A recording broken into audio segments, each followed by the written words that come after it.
Football. The Oakland Raiders are the original counterculture sports franchise. An edgy mix of image, success, and attitude. This is the haven for pro football's most talented renegades, for the underappreciated and the misunderstood. No problem for Al Davis.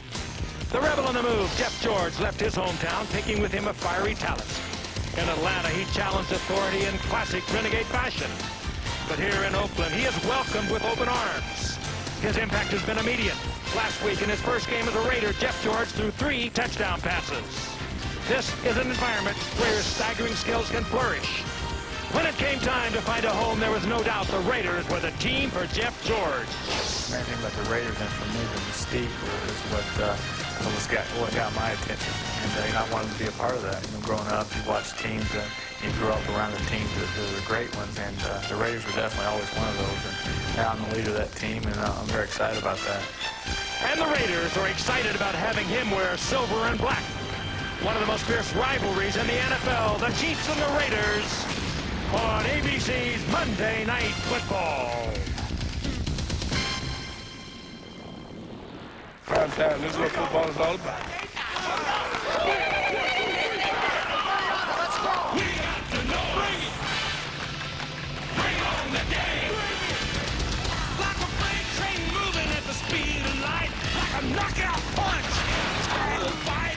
The Chiefs square off against the big bad Raiders. By the end, one of them will be mashed potatoes. You better be ready. You better get right. Check this out. Casey and Oakland duke it out tonight. Hit it. Come on and hit it. Come on and get ready. You ready? Monday night. Are you ready for some football? You ready? A Monday night party. We got Frank and Al and Dan. They're gonna get it started. Chris and Lynn are all set. The crowd is sight. All my rowdy players are here on Monday night. Bring on the game.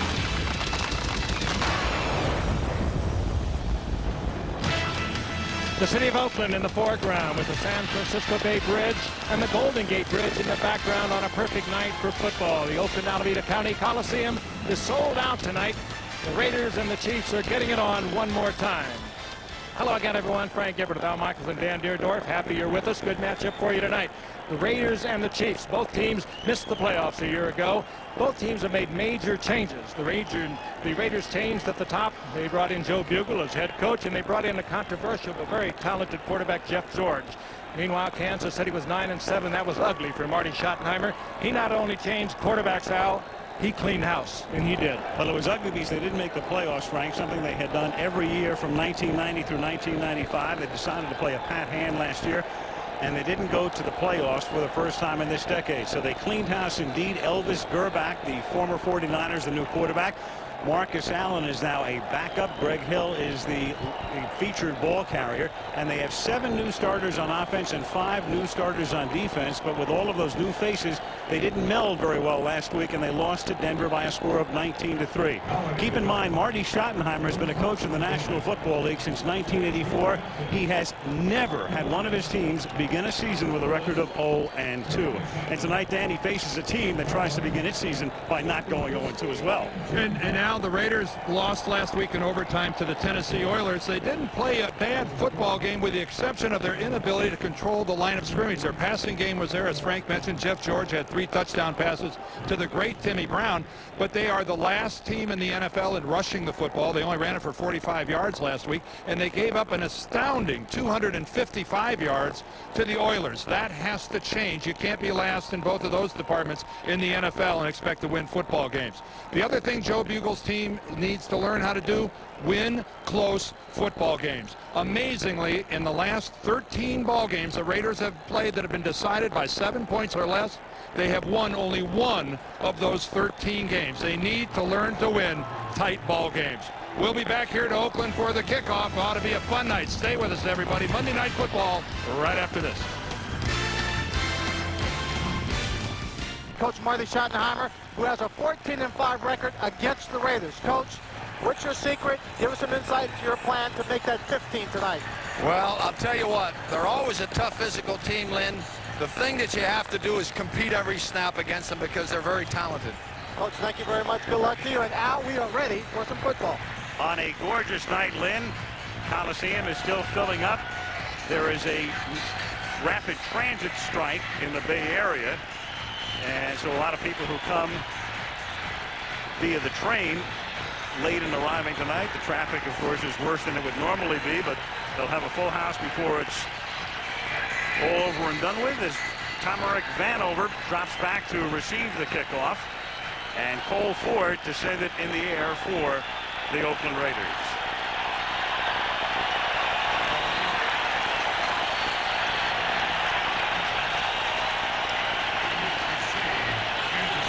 Last time these two teams faced each other, as you look at Jeff George, was in the next to last game last season. It was a Monday night game, and the Raiders routed Kansas City 26-7. But apart from that, Kansas City has really dominated this rivalry in this decade.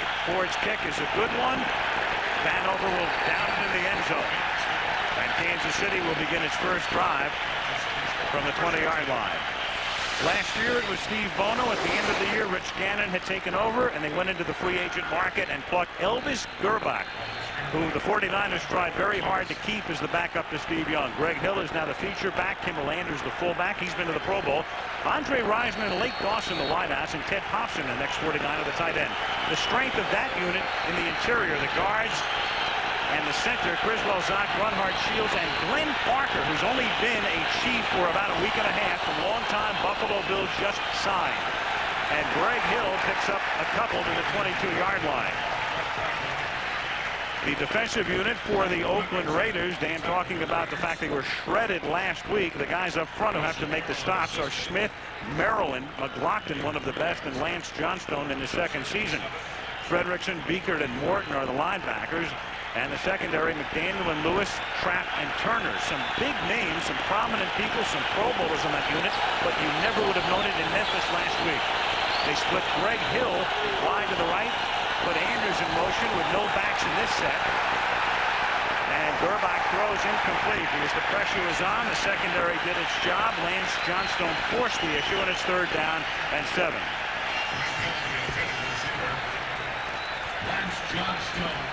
Marty Schottenheimer disappointed last week against Denver when his offense really could not get on track.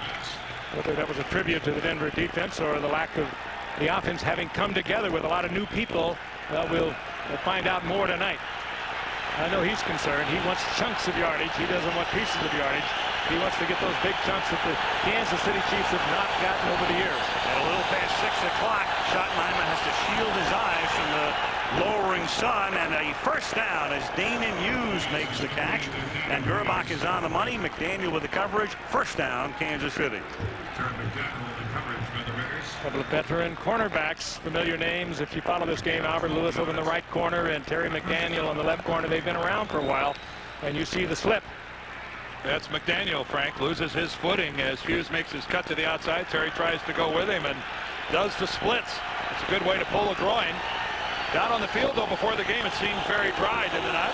Field's in good shape. One back set, and then one back is Hill to the outside, and he can't turn the corner because Rob Fredrickson, with a lot of speed, is able to run him down after a minimal gain at the 36-yard line. This Raider defense was embarrassed last week. Dan touched on the fact that Eddie George of the Oilers just tore them up.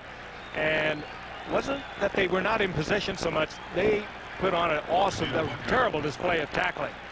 Well, talking to Fred Whittingham, their defensive coordinator, he said, you know, from a coaching standpoint, this was a very easy week. You don't have to say anything to a group of guys that get beat up as badly as they got handled in Tennessee last week. Gave up 255 yards rushing.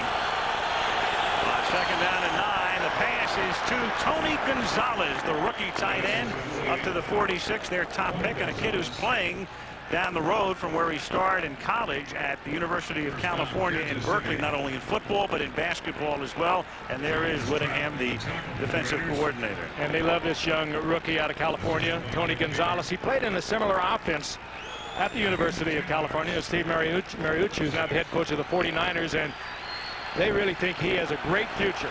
Big, 6'4", 244-pound rookie from California. The Chiefs, who picked up back-to-back first downs, give it to Hill, and he can't get out of the backfield. Mike Morton wraps him up from behind, number 50, third-year man from North Carolina. If either of these teams is going to have difficulty rushing the football, it's going to be there in the dirt infield.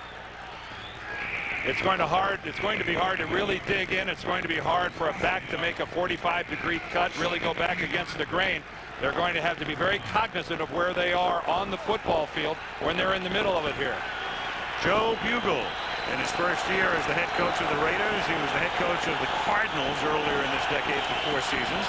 Forgettable ones, basically. Gerbach throws, and it's off the fingertips of Andre Rison, playing with his 6th team overall and his 5th team in 4 years, and a man who scored a touchdown in the Super Bowl for the Packers last year. And if that ball's about 6 inches shorter, Frank, that might be a touchdown. Terry McDaniel's playing right on his face, playing Raider kind of cornerback, and Andre Rison read that along with his quarterback, and Gerbach maybe just a little too eager early in the game, just a little too much on that. But you're right, Dan, that could have been 6 so quickly. 3rd and 11. A little more than 3 minutes into the game. On the baseball infield, Gerbach plants and throws, and it's incomplete, and some confusion. I think in terms of the pattern, Danon Hughes was, I guess, closest to it, but the pass was a good 7 or 8 yards from him, and the sun may have played a part in that one as well.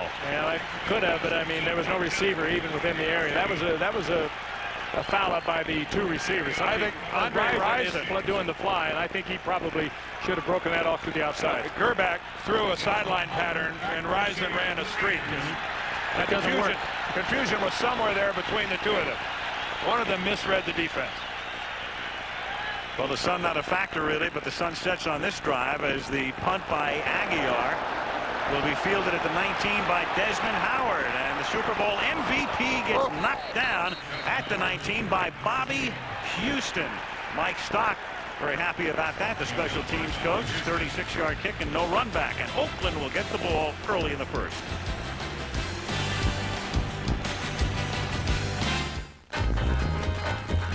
The wideouts, and Ricky Dudley, the tight end, in his 2nd season. Harlow, Wisniewski is one of the best. Robbins, Lester Holmes, the ex-Eagle, and Lincoln Kennedy are the guys up front. And the sun going down in the Bay Area. Beautiful shot from above the Coliseum, looking west out towards San Francisco Bay and the city of San Francisco.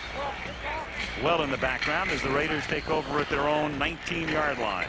And, of course, Jeff George, a player that was courted by the Kansas City Chiefs. They ended up signing Elvis Gerbach, but the Kansas City Chiefs made a real run at Jeff George. Derek Thomas, their talented linebacker, spent a lot of time with him.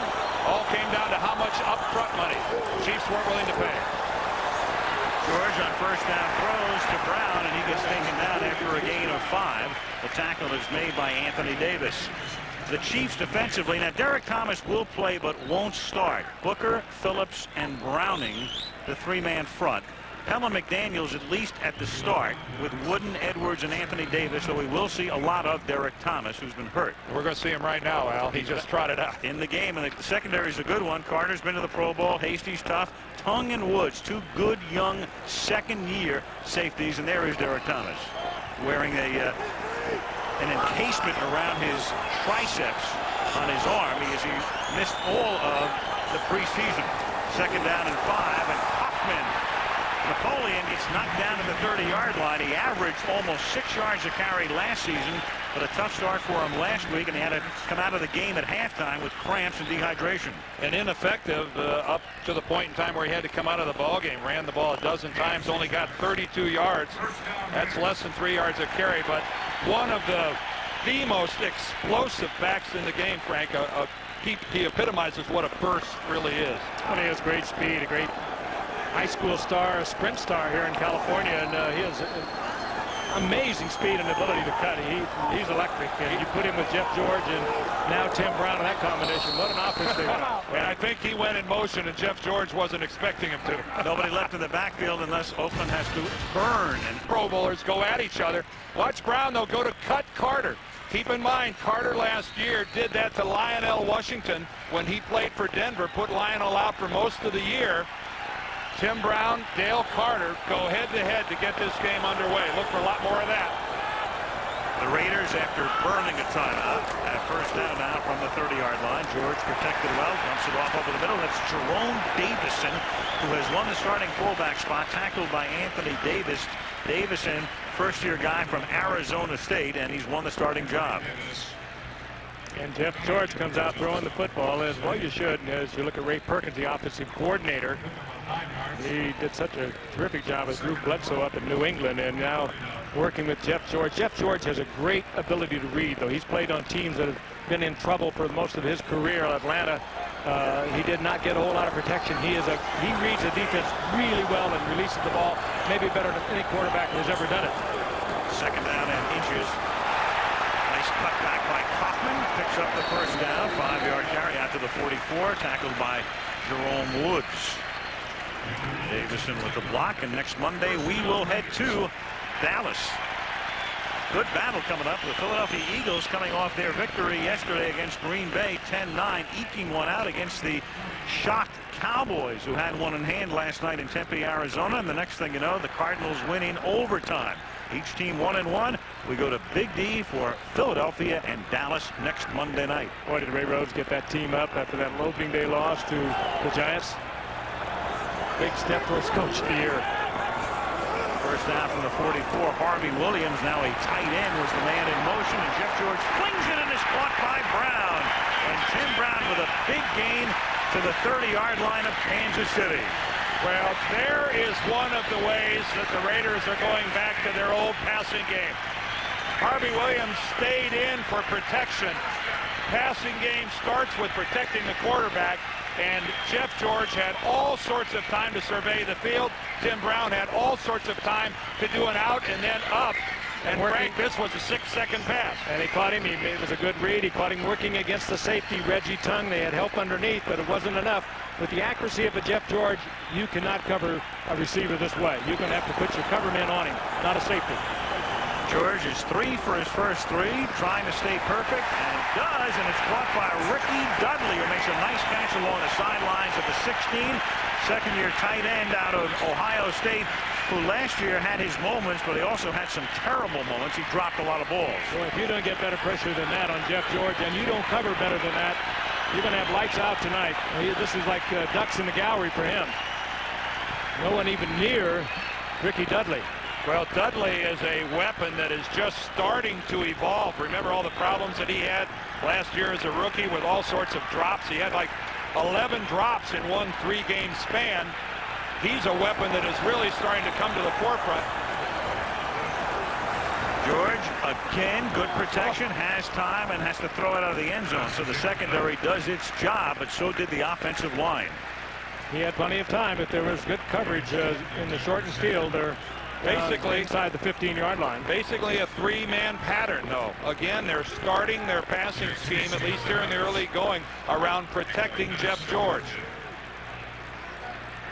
Tim Brown, number 81, and there again we see the footing on the far side of the field betray one of the Raider receivers.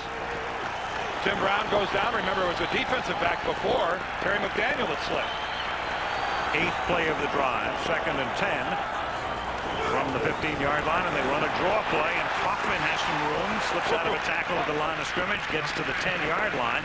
Stopped there by Jerome Woods, so he's at the 10. It'll be 3rd down and 5. Jerome Woods, one of those 4 draft picks from a year ago. 1, 2, 3, and 4 starting on defense for Gunther Cunningham. They have made some changes defensively and offensively here in Kansas City, and Jerome Woods is one of them. He's a big hitter back there. He was their 1st-round pick a year ago. And that was a biggie, Frank. That was quite a tattoo. 3rd and 5. It's the first time the Raiders have had a 3rd down play on this drive, which began at the 19-yard line. Kaufman turns the corner, has the first down, has the touchdown. Harvey Williams came in and got just enough of a hit on Derek Thomas. And I thought it wasn't enough of a block at the time, but Kaufman with that unbelievable quickness and burst to the outside, Frank, even without awesome blocking, still scored a touchdown. Well, it wasn't much of a block, you're right. I think Derek Thomas just underestimated the burst that you mentioned of Napoleon Kaufman, and there are few backs in this game that have that burst. He just pulled away from Thomas and then broke it back to the inside touchdown. Pat Harlow, number 77, was downfield throwing a block. But boy, credit a lot of that to the individual skills of Napoleon Kaufman. Cole Ford for the extra point. Nice move by Araguz. He lost control of the ball for the moment and was able to re-spot it, and the kick is good. So Napoleon, a non-factor last week in Memphis, is a big factor tonight on the first drive as the Raiders go 81 yards to lead Kansas City 7-0.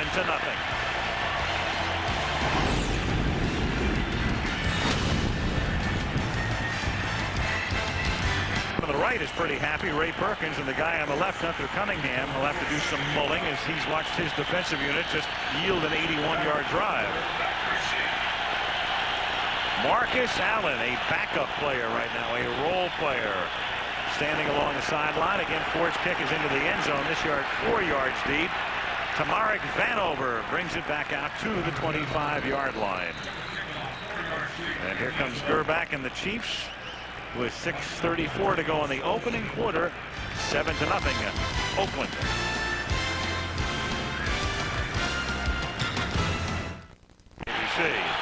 From the 25-yard line, Brett Perriman was the man in motion. One of the new Chiefs as Greg Hill picks up 3 to the 28-yard line. Monday Night Football is being brought to you by Sprint, where Monday nights are free and clear.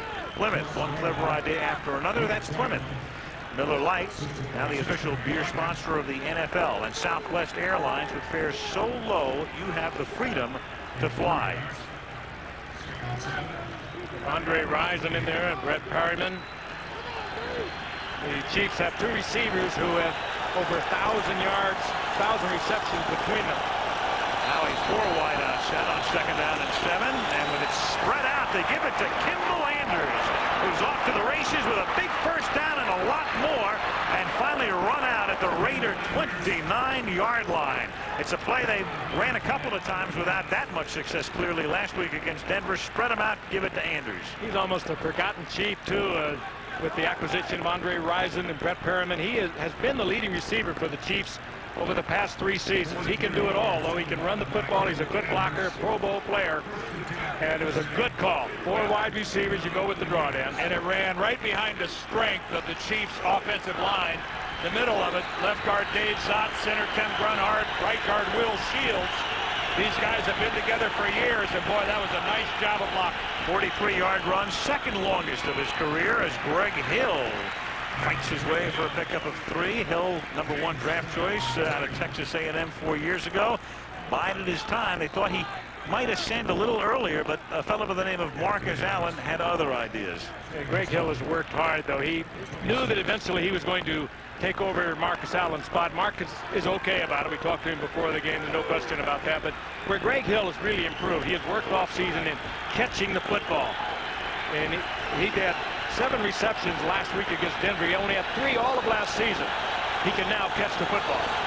On 2nd and 7, fake the Hill, end around. Andre Rison with a straight arm, but he's taken out of bounds at the 24-yard line by James Trapp, about 5 yards short of the first down.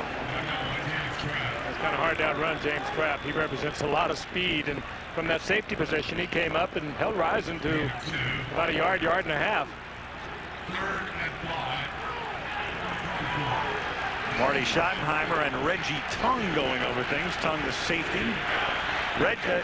Marty, a defensive coach throughout his career, and it would figure his offense is out there, but he lets Paul Hackett pretty much run that, and he's concerned with his defense. 3rd down and 5. Good protection. Gerback goes, and it's caught at the 14 by Ted Popson, and the ex-49er takes it to the 9. A man, Ted Popson, Marty Schottenheimer said, has been the biggest surprise in camp for me this fall. Well, he's been a big help, too, working with the rookie Tony Gonzalez. Popson, who, with all the experience with the 49ers, a good receiver, pretty good blocker coming off the line of scrimmage, too, but he's been a big help for the rookie, Tony Gonzalez. But the man for years in San Francisco was Brent Jones.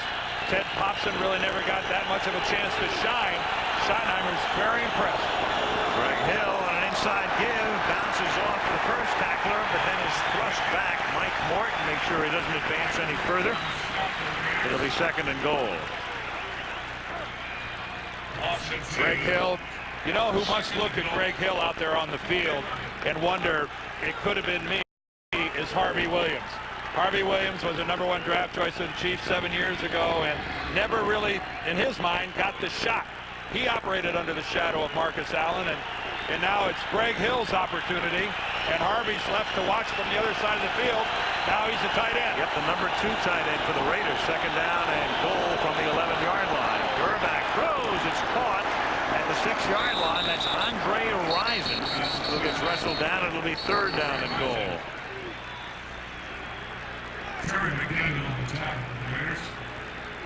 Under 3 minutes to play in the first quarter. Oakland with an 81-yard drive leading 7-0. Boy, Rison has kept his backpack, hasn't he? This is the 6th team he's played with in 9 years. That's moving around. His best stop was in Atlanta, where he had 4 Pro Bowls and some really remarkable years, very productive. A couple of them, Jeff George. That's been kind of scattershot. 3rd down, goal. Everybody out of the backfield, and it is broken up. Albert Lewis, the ex-Chief, the 37-year-old 15th-year quarterback with a wink, knocking it down from Brett Perryman. And he can still do it there. He is NFL-wise. You don't fool Albert Lewis. You might beat him because he lost a step now and then, but he knew this was not going outside.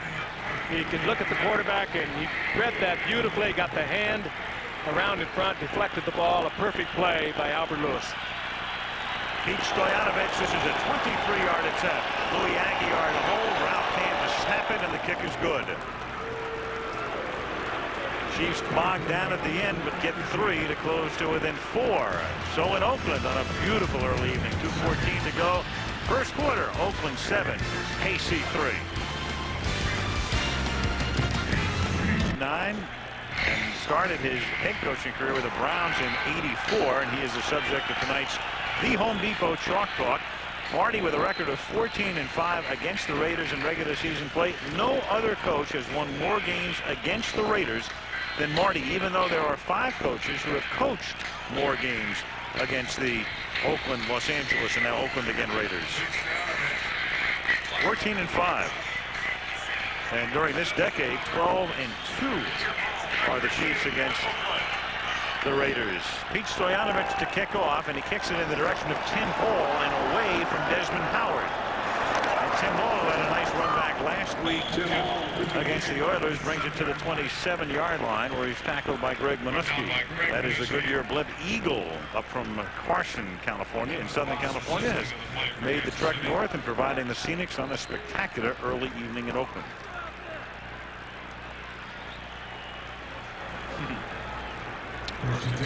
Most of the people have finally arrived with the strike they have up here in BART, the Bay Area Rapid Transit. You couldn't move here this morning. And it had nothing to do with what happened last night either. First down from the 26-yard line. George had trouble with his snap momentarily, gives it to Kaufman, and that slow developing play develops into next to nothing as he's run out of bounds by Reggie Tongue. Barrett Robbins, the center. You caught a glimpse of him, but when you think about centers and the Oakland Raiders, well, Jim Otto, you begin with him. Well, I guess you would, and then Dave Dalby after Absolutely. that. Well, that was about it. Well, Don Mosbar had a pretty good career there. They lasted a few decades. Well, you're right, Don Mosbar. Unfortunately, Don Mosbar's career was cut short because of the eye injury, and he had to stop playing when he still had a number of years left. But no other franchise in the league has had a history like that at the center position. 2nd and 10, and a pass in traffic is incomplete, intended for Ricky Dudley. Covering on the play was Terry Wooden. Dudley is a guy who hasn't played that much football. He played a lot of basketball at Ohio State. Pretty good blocker, but they got him to be a pass-catching tight end a la Todd Christensen. He's got to work on catching the football. Todd Christensen is really what came to mind with Al Davis in thinking about moving Harvey Williams to tight end. He had a lot of success in the past in moving running backs to tight end. Billy Cannon before that. Well, what we just saw there has been Dudley's problem. Ball's right on his hands that he just can't hold on to. You know, and you can't teach it. 3rd down and 10. They have Harvey Williams in motion. He'll operate out of the slot. Chiefs jump. We have the first penalty of the game. George throws, and that's brought in by Dudley, and Ricky Dudley with a big gain, still moving, finally tackled at the 34-yard line. The question is, was Anthony Davis induced, or is it offside Kansas City? Well, they're all walking uphill, so I think it's going to, the play is going to stand. Gary Lane is the referee and checking with the line judge and rechecking now to make sure it wasn't a false start. Now they're bringing it back.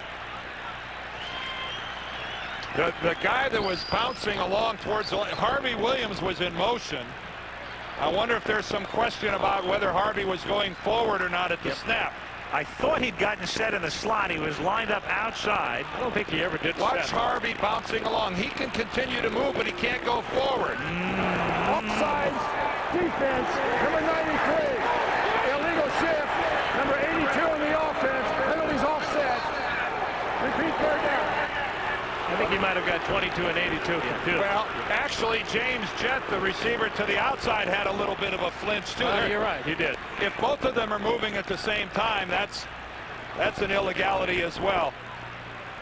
But Harvey Williams was moving towards the line of scrimmage, there's no question. The time, obviously, Harvey thought the snap count was going to occur well before it did. All right, here's the big picture. This is Jett, the wide receiver, towards the bottom right of your screen. Watch it. You see that right there?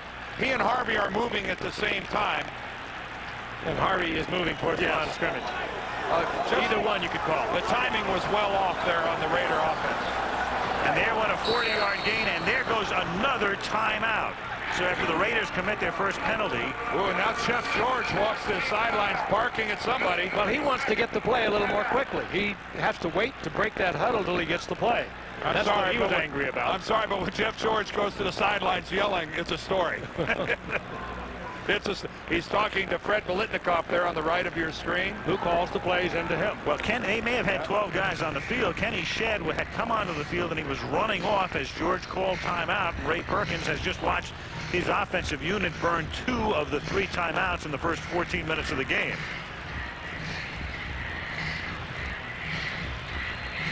Jeff is obviously perturbed about whether he didn't get it in time or whatnot. Bill Musgrave, who was a quarterback in camp with the Denver Broncos when this summer began and is now an administrator here and working with the coaching staff. And George had to call the timeout. They were down to 2 seconds on the play clock. And I don't think there's any question. He just got the play so late he couldn't get it called and get up to the line of scrimmage.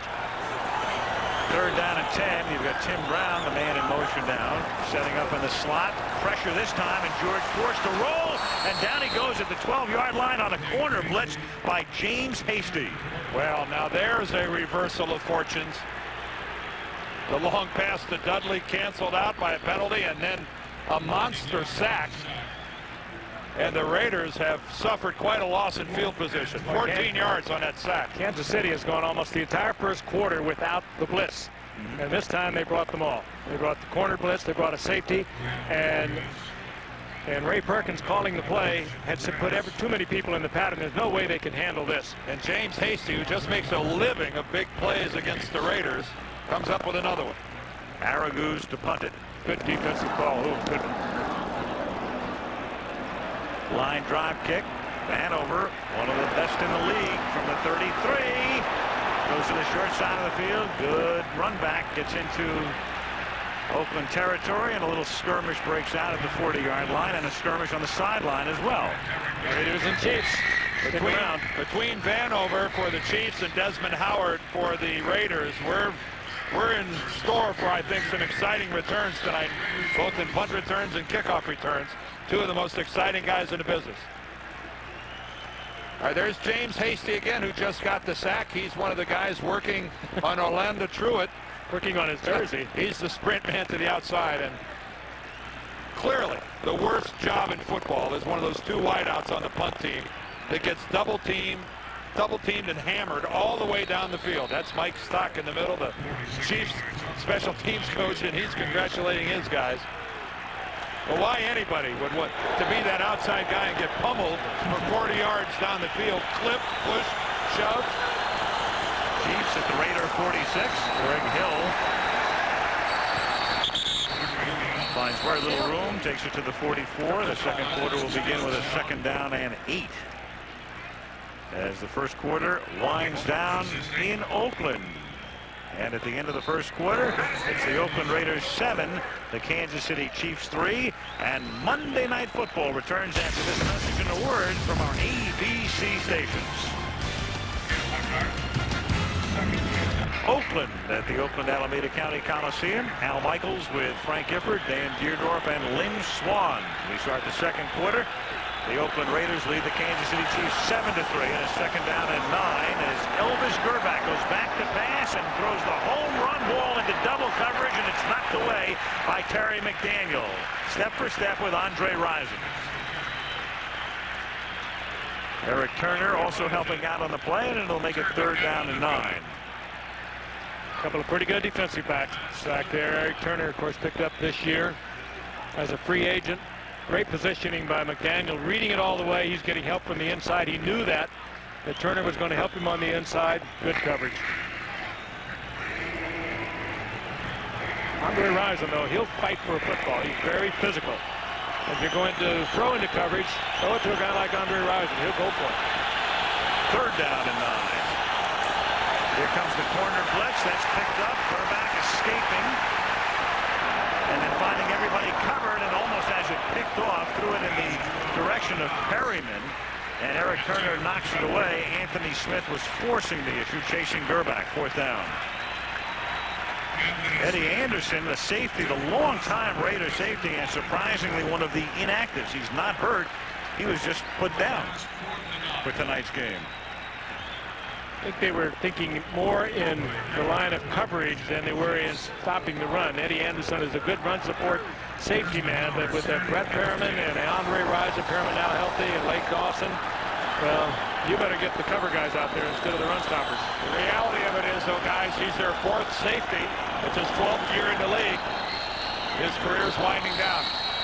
The Chiefs will take a delay of game penalty here because they're in a position where Aguiar can use some extra room, and we'll see if the Raiders decline it or accept it. Yeah, which they're liable to decline it. Well, if the kicking team wants it, the receiving team should definitely decline it, but you never know. Rusty Tillman is the special teams coach. Just to be obstinate. Yes. This is kind of marginal, though. If you want it, I don't want you to have it. The delay of game is declined. Fourth down. I don't think there's any question of that. Nobody in a red shirt or a red helmet gets anything they want here without it being contested by somebody in black. Louis Aguiar, this is the 481st punt of his career. He has never had one block. Still hasn't. Bounces at the 11 and skips into the end zone. So 45 gross, but only 25 net. Mike Stock not happy about that. So much for that pooch punt. 7-3 Oakland. They have it at the 20. We've got the Cowboys and the Eagles next Monday night. Oakland at the 20-yard line, first down. And this is Kaufman up to the 22, a gain of 2.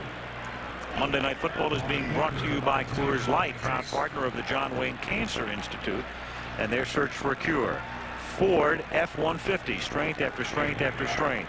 And the Home Depot, America's home improvement coach. What a shot. The Bay Bridge, twilight, fog setting in. Pull back over the East Bay in Oakland, second down and 8.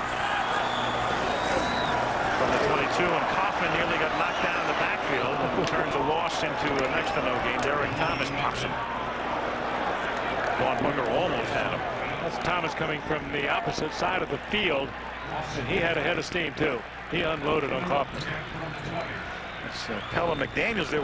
Ironically, they're working on his arm, and he's the guy taking Derek Thomas's place from time to time tonight. And Derek's problem has been the triceps.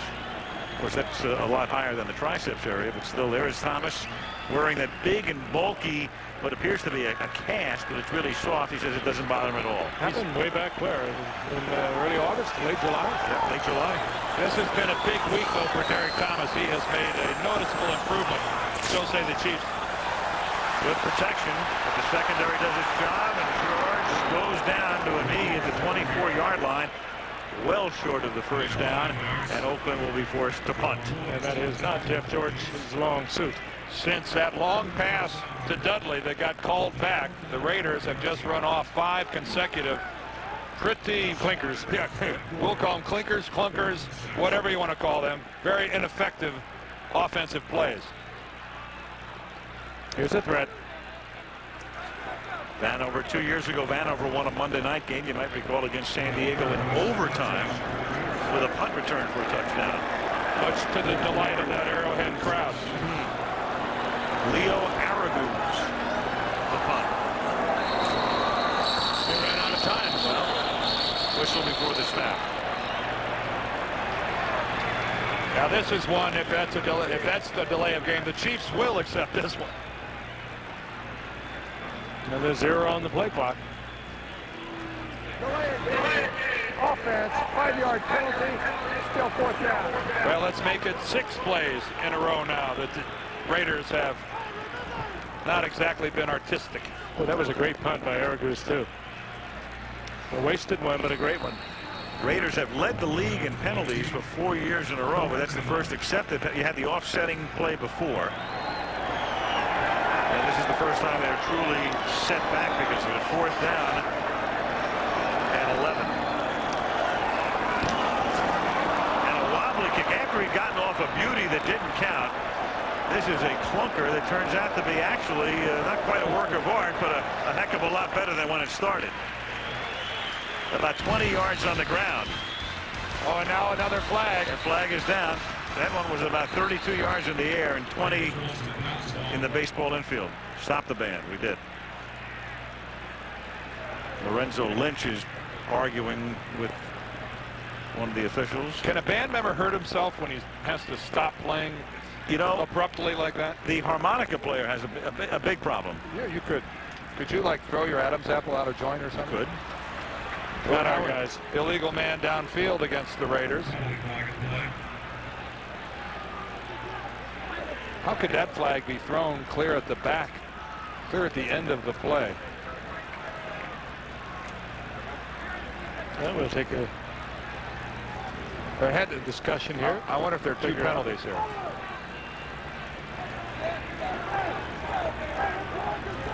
Well, it was 4th down and 11 at the line of scrimmage. Howard Slavin is the side judge going over things with Marty Schottenheimer. Gary Lane to tell us in a moment what this is all about. Maybe. Joe Bugles clear out onto the field. He's in no man's land out there. He's not allowed to leave the bench. He's 5 or 6 yards onto the field. Illegal touching of a kick by number 88 of the kicking team. Went out of bounds and was the first to come in and touch the ball. 5-yard penalty, re-kick. Orlando Truitt Had been taken out of bounds, came back onto the playing field. That is a seldom seen penalty on the kicking game. That illegal touch. And I'm sure that the most surprised person in the stadium is Orlando Truitt that he did something wrong.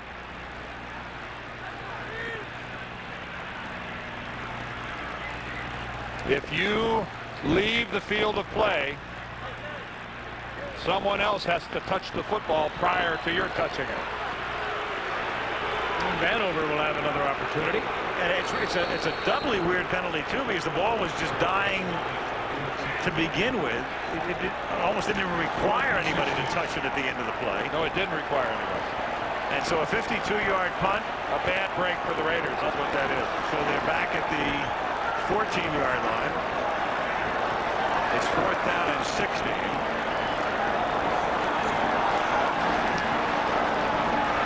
And it's a high kick, good distance. Vanover at the 36, escapes the first man. Another flag is down back at the line of scrimmage. Tackle is made at the 41. So after an entirely close to penalty-free first period, very close to one, here in the second quarter, nothing but flags. Well, I thought there was an illegal block by Kansas City right in front of the Raiders bench. It didn't get called. Now you've got another penalty going up against Oakland. And face mask.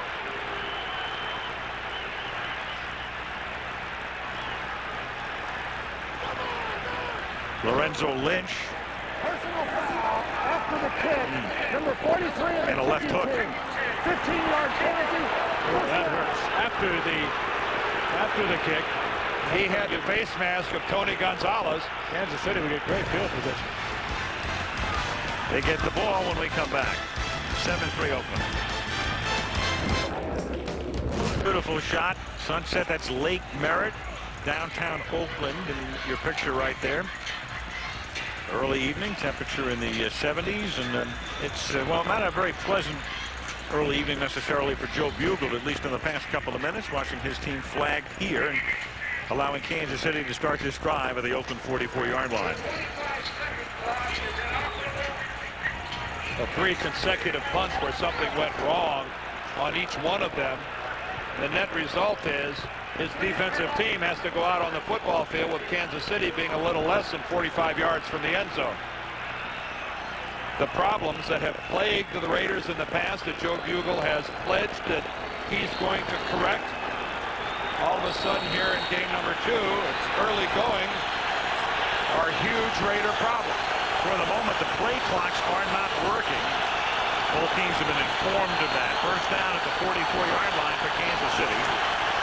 Burbach throws, and it is caught by Kimball Anders, a minimal gain to the 42-yard line. Greg Hill, their feature back, last week carried the ball only 7 times, and that was a source of consternation for Kansas City fans because in 7 carries last week, he picked up 92 yards against Denver. Tonight he's carried the ball 7 times for 9 yards. A little different. Yeah, his average is down just a touch. Double tight end now for Kansas City. The rookie Tony Gonzalez in his steps. 2nd and 9. Here's Hill. Picks up a couple, takes it just inside the 40-yard line, setting up a 3rd and about 6. Chester McLaughlin right there. Last year, the Chiefs did not score a touchdown in their final game at Buffalo, and if they had won that game, they would have gone to the playoffs. And this year, right now, they are the only team in the league without a touchdown. And they've got, they've been noted for their offense. They ended last season by losing their last 3 games and 1 loss here in '97. And Marcus Allen is in the backfield on 3rd down and 6. He goes into a pattern. He gets the ball, and Marcus against the Raiders, which is always a treat. First down to the 25-yard line. Tackled by Mike Morton. The old graybeard comes off the bench, gets the first down, points over to Greg Hill.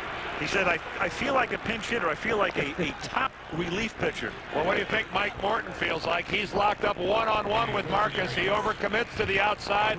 Boy, that nifty little shoulder shake and move to the sideline by Marcus Allen really juked Morton and opened it up to the inside. From the 25-yard line, Hill cuts it back. Inside the 15, the 10 to the 6-yard line goes Greg Hill. Morton and Trapp make the tackle. Greg Hill up over 210 now in size, and Marcus Allen, again, he is happy to live with this. He is in his 16th year as a running back. That's just kind of unbelievable. But here comes Greg Hill, the man who has taken over the starting position. They get along fine with this situation. And now you're getting down into Marcus territory, though he's not in at the moment. Hill cuts it back, takes it just inside the 5. Tackled by Greg Biekert. 2nd down and goal. Well, it is Marcus territory too, Al, in the sense that we mentioned the fact that Andre Rison has over 500 receptions, Perriman over 500. Well, Marcus Allen has over 500 receptions himself, and that graphic itself is that's an NFL record, 112 rushing touchdowns, which will be exceeded very shortly by Emmitt Smith, who's closing in on it. But nonetheless, Marcus with a Hall of Fame career, obviously. 2nd down, goal, 5-yard line. The fake, Burbach on a roll, throws, Anders catches it, touchdown, Kansas City. Kimball Anders. Good play action to Kimball Anders, and it just held the safety, and Anders kind of eased into the flat, wide open as everybody bought the play action. Good play action by Burbach. Well, the Chiefs run 2 receivers into the middle, creating a lot of confusion in the Raiders secondary. Nobody breaks out of the pile to run with Kimball Anders as he comes back to the outside. That's just poor play in the Secondary of the Raiders. You don't lose track of a guy who caught 60 passes last year. Pete Stoyanovich for the point after, and now every team in the National Football League has scored at least one touchdown in 1997. Don't expect much response, Kimball. Fans sitting on their hands right now. 10 seconds.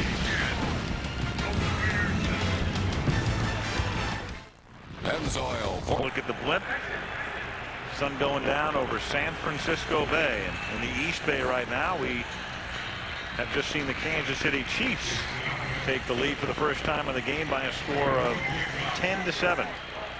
I guess everybody has their favorites, but can there be a more photogenic city than this San Francisco, Oakland area? Not around the world as far as I'm concerned. Stoyanovich kicks it into the end zone. It's taken there by Desmond Howard. And a one-time Heisman winner from Michigan up to the 26.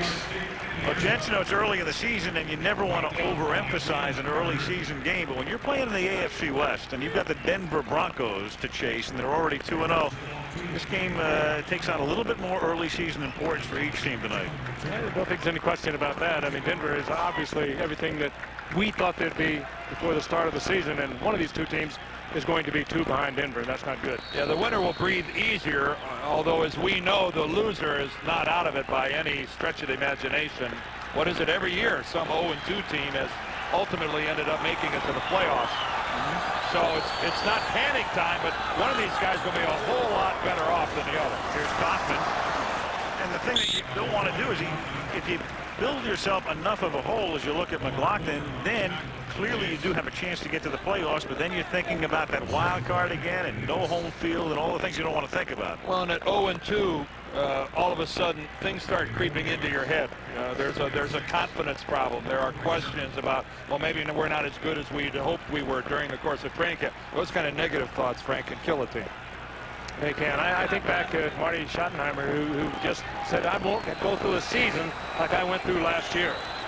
And he's changed things dramatically here for Kansas City. They're going to have to come together. They have a come-together period that you're going to have to get them through. That's Joe Aska carrying the ball for the first time tonight as Kaufman comes out and Donnie Edwards makes the stop and comes up a little shaken. Joe Aska, who wears that shield because in a childhood accident at the age of 6, he was blinded in a childhood accident with some hammers and rocks. Well, Gunther Cunningham that time comes with a run blitz. Watch the linebackers. They crisscross. They fill the middle, and that is on second down. That's a run blitz and a very effective one at that. 3rd down and 8. Tim Brown shadowed by Carter, bottom of the screen. George gets protection, lofts one deep, and somehow, some way, James Jett makes the catch through the arms of Mark McMillan. But now, one official said yes, but I think he's going to get overruled, and he is. It appeared the official on the scene initially said good, and then the other official with a better view said no. Well, the official on the scene was looking to see if the ball was caught, and he was the one that was overruled. It was Jett against McMillan. McMillan, the little man, 5'7", but a good man-to-man defender. What He's a right throw. there, right where he should be. Gets the hands up, and this is a great catch. 1-2. If he has control, it's a bad call. Yeah, what we couldn't tell from that angle was control. And the kick by Araguz is fielded by Vanover at the 29. Kenny Shedd can't knock him down, but at least he can stop him. And the tackle is made. Is there a fumble? The Raiders have it. And the Raiders pick up the football. Kenny Shedd must have knocked that ball loose. But he launched himself into Vanover. He's taking it home, too. I think you're right, Dan. He certainly came up with it. Now they just happened to bobble over to Kenny Shedd.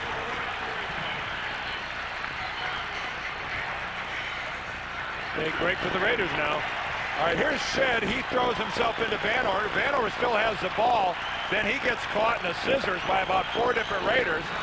It squirts right back to Shedd. I think Tim Hall is the guy who may have extracted the football. 45 coming in after the Shedd contact. The ball is at the 34-yard line. as the Raiders try to cash in on this break. Big draw, deep drop, slings it and knocked away at the 11-yard line by Jerome Woods. Big play by Woods. Wide open was James Jett. Well, if anything is reminiscent of the old Raiders and watching Darryl LaMonica, number 3, it's after a big play on a first down, dropping back into the pocket and trying to go for the home run. This is reminiscent of the way the Raiders used to play football. Now that's was the Raiders trademark. Kenny Stabler, Darryl LaMonica, who also wore that number 3, the same number 3 that Jeff George is wearing. You're right, Dan. If Woods doesn't get a hand on that football, that's 6. We get a turnover and try and get 6. Blitz, 2nd and 10. Great protection up front, but the pass is high. It's batted in the air and incomplete at the 11-yard line. She said the blitz on, everybody was coming, and the Raiders did the job up front. Brown was the intended receiver. Ooh, and Jeff knows he should have had that one. When you get the blitz, you pick up the blitz, you know you have single coverage on your outside man. That outside man was Tim Brown, sure-handed Tim Brown. And George had a little too much on it, a little too high. Look at this great protection now. Here comes Brown, he's wide open. Yeah, puts it up too high and too hot. And Tim Brown, after that remarkable week last week with the 8 receptions and the 3 touchdowns, not a factor in this game so far. Although he didn't even have a catch at halftime last week, did he? No. And then 3 touchdown grabs in the second half, and they're moving forward again, so we have flags. He's a factor now. Yeah, here's Harvey Williams making the catch, but it was Brown who was moving forward. Brown against Oakland. Brown in motion, and he knew it. Yep. Well, now this will be very interesting because they did not get a first down. Now they'll take it, Dan. They'll back him out of 4th field goal position anyway. Well, except you give them another chance. Defense, number 58. I take the play. They did not call this on Tim Brown. There's no question he was in motion. Well, they're calling offsetting. They've got to call offsetting penalties. Tim Brown was going forward at the snap of the football. They called offsides on. They called Tim Brown for the Raiders. No, they're just walking off the penalty against the Chiefs. They did not call Tim Brown. Well, that's impossible to miss. Nobody could miss that. They did. They missed it. Oh. Can't believe Marty didn't go ballistic. Makes it 3rd down and 5 at the 29-yard line. George, who'd been hot at the start, is now 4 of 9, and a draw play doesn't fool anybody as Kaufman gets tackled by Thomas. Crowd boos. Cole Ford is ready to perhaps come on for a field goal. And that loss is significant because it makes it a 50-yard attempt. Well, Cole Ford's career best is 47 yards, Well, so we're going to see the punter. He's not coming out. It's going to be Araguz. And the worst part is it would have been off the dirt. Yeah. I'm sure that weighs in the decision. You can see from behind that at the 40-yard line, the placement would have been in the infield. That draw play drew them out of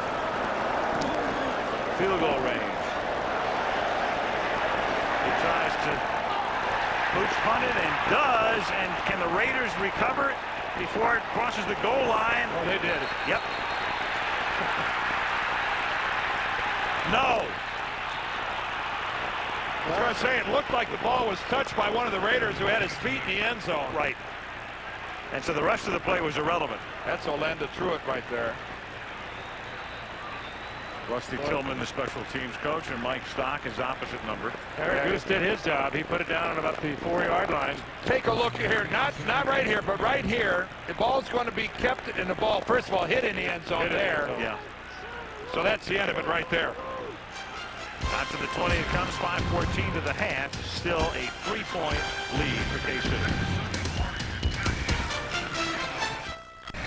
Monday Night Football now on the internet with a whole new look with live play-by-play action, drive charts, stats, and historical clips. Click away, check it out. ABCNNF.com is the address. From the 20-yard line, Greg Hill for the Kansas City Chiefs. Angles his way for a 4-yard gain. He's run out by Beekert and Trapp. Across the bay, the San Francisco Bay. What bridge is that, Al? Well, you can see the Bay Bridge, and off to the right, it's now out of view. There's the city of San Francisco, and you can see the Transamerica Tower. That's the pyramid. And it's a little too foggy for the Golden Gate Bridge, obscured right now.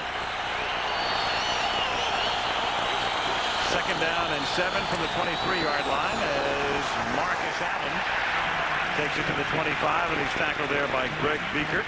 Marcus saying that this is going to be his final year. His book has just come out. Good autobiography, co-authored by Carlton Stowers. Good reading for a sports book. Marcus. I haven't read it yet, but I looked through it today and skimmed through it. Some good pictures. Good. Yes. Good start, Frank. And I looked at the back of the book for my name, so that was it.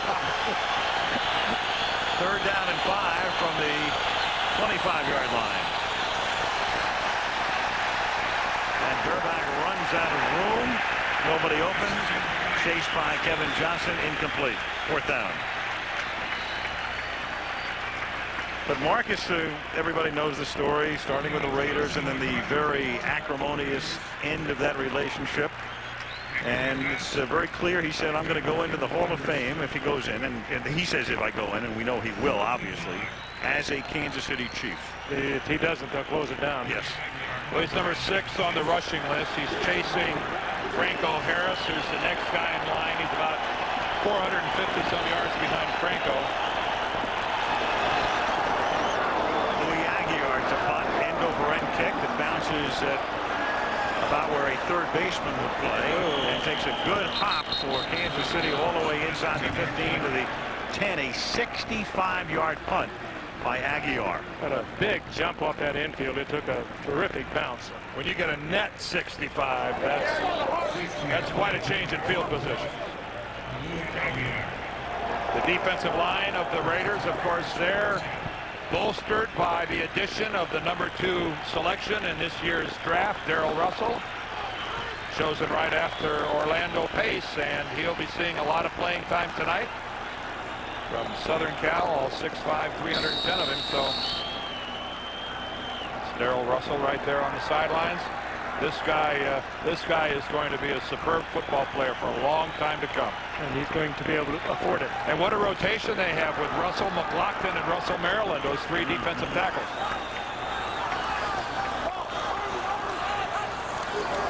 From the 10. Hello, I'm Derek Thomas, and you're down. Welcome. You've got mail. You've got mail. You've got nailed. Derek Thomas, a Pro Bowler in every year of his NFL career. There's the quarterback comparison. Jeff George started hot, but he's been cooled off.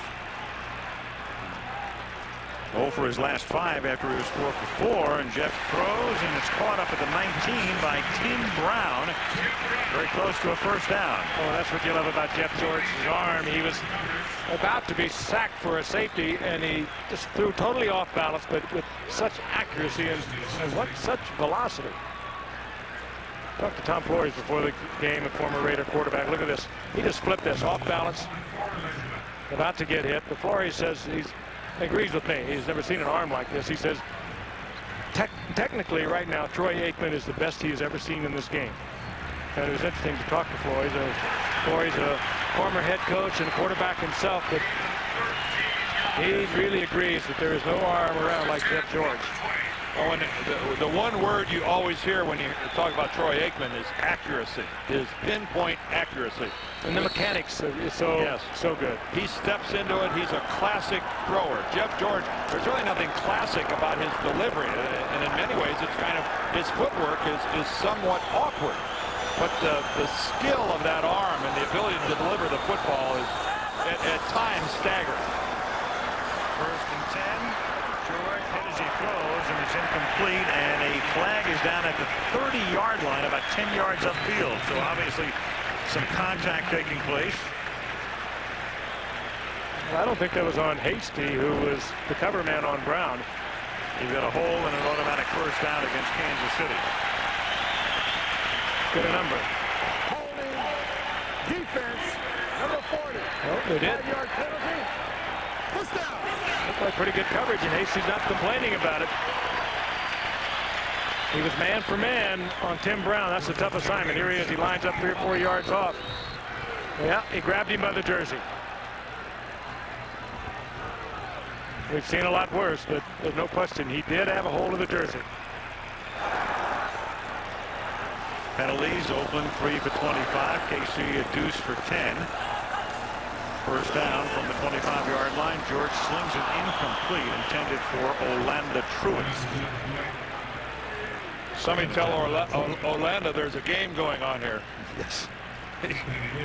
I don't know if he thought that there's no way he was going to get thrown the football, but this is fairly nonchalant. But he might have had his eye on number 50. Don't you think that might have got your attention? Because number 50, Anthony Davis, would have put him in the seats. Well, I know. I get your point. kind of part of the game, Frank. I'm being kind. I know you are.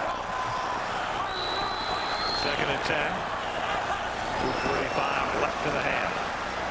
George throws. That's caught, and forward progress should be a first down. Caught by Brown, who was across the 35 to the 36-yard line.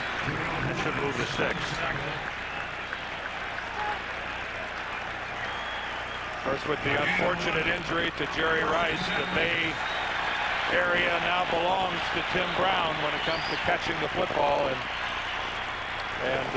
he'll carry that mantle pretty well. Yeah, I got to say, he won't embarrass himself. That was his 4th catch of the night. He caught 8 last week and caught them all in the second half. 3 for touchdowns, and just Tim Brown just kept the Raiders in that game last week. Marty, ever the teacher, and Kansas City did not like its personnel defensively in this particular situation and uses the timeout. Tim caught 90 passes last year. What a 89 the year before. Yeah.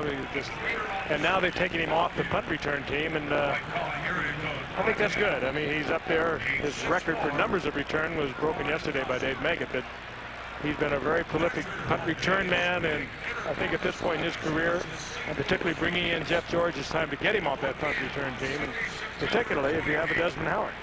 Dave Meggett passed White Shoes Johnson yesterday, I think, in total punt return yardage.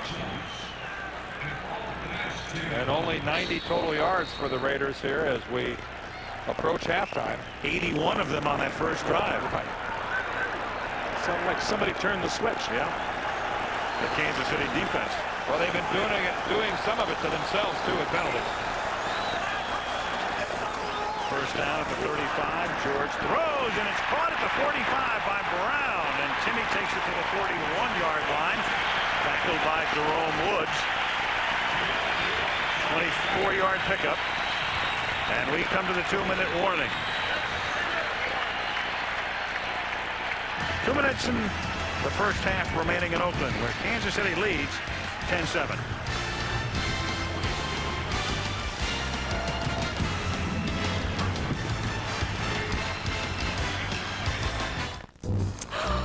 What a cute dog. Yeah. He talks, too. Really? Watch this. What's on top of a house?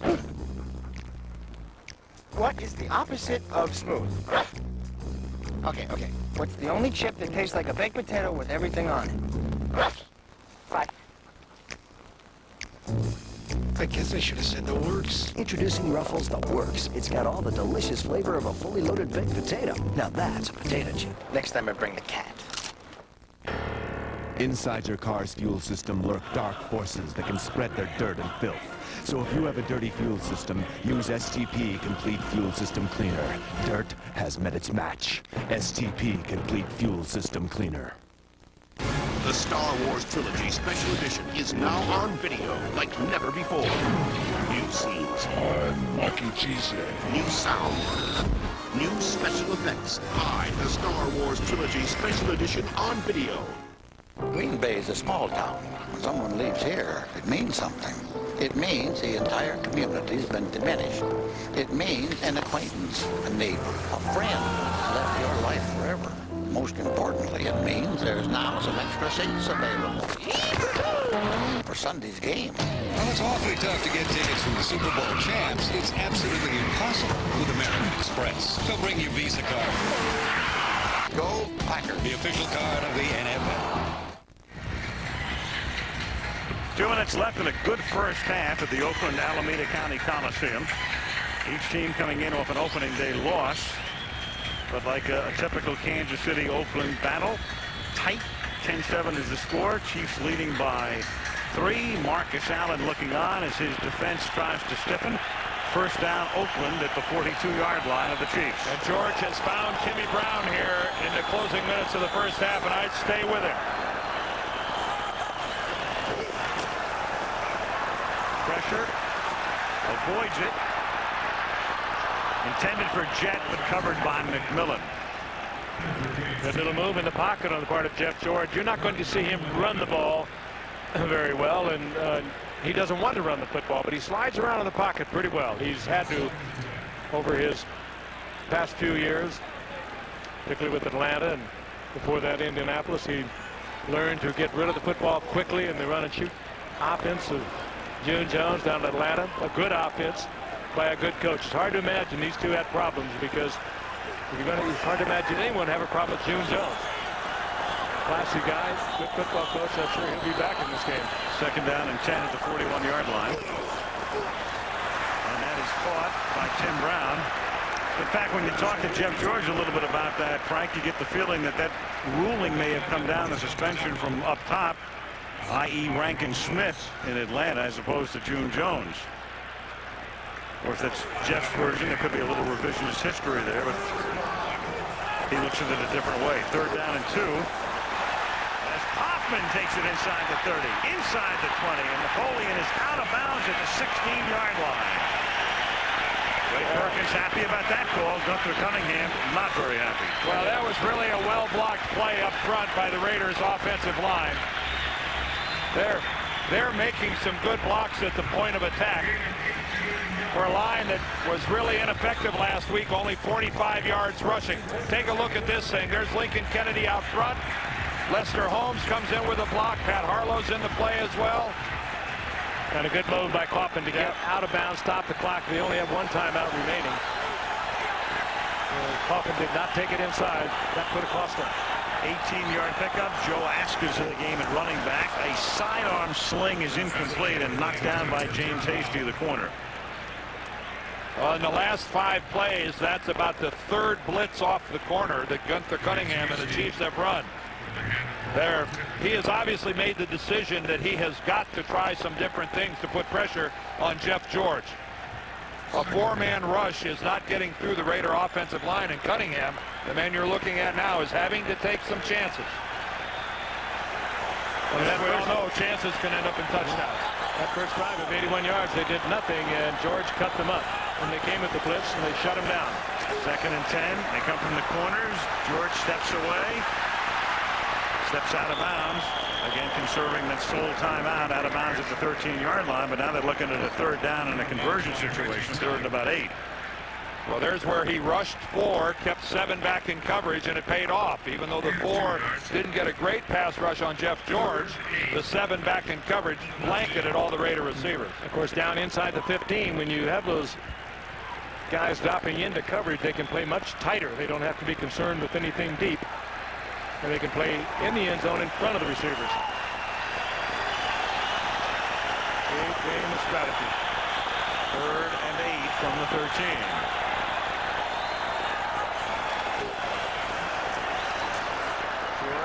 Corner, incomplete, looking for a flag, nothing.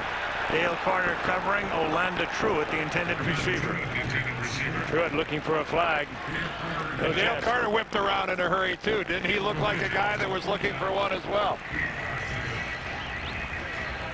Well, they had a little bump. They had a hand in there. A hand early. And Truitt is right to complain. Carter was right to look around for a flag because there could have been one thrown. Goal 4 to attempt a 32-yard field goal. And he boots it through to tie it up. 32-yarder by Cole Ford comes with 1:03 remaining in the opening half. And Oakland and Kansas City tied at 10-10. There's a good look at Steve Wisniewski, the 6-time Pro Bowler at left guard. This guy is as good a guard as there is in the National Football League. He gets a lot of people excited, wins all the polls for the dirtiest player in the league and whatnot. Pays a few fines along the road. Yep. Yeah, he had a big year last year. But the guy can flat out play. I don't think there's a football team in the NFL that wouldn't love to have him playing offensive line for you. Well, for a Chiefs-Raiders game, this is almost a gentlemanly contest. Wiz from Penn State. Conrad Dobler would be so proud. Backing up quarterback for the Raiders, David Klingler.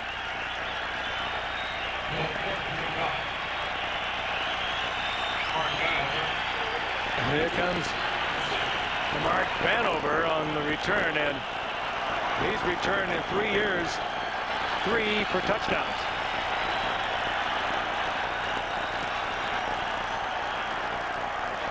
Vanover backs up, and he'll come out from 4 yards deep.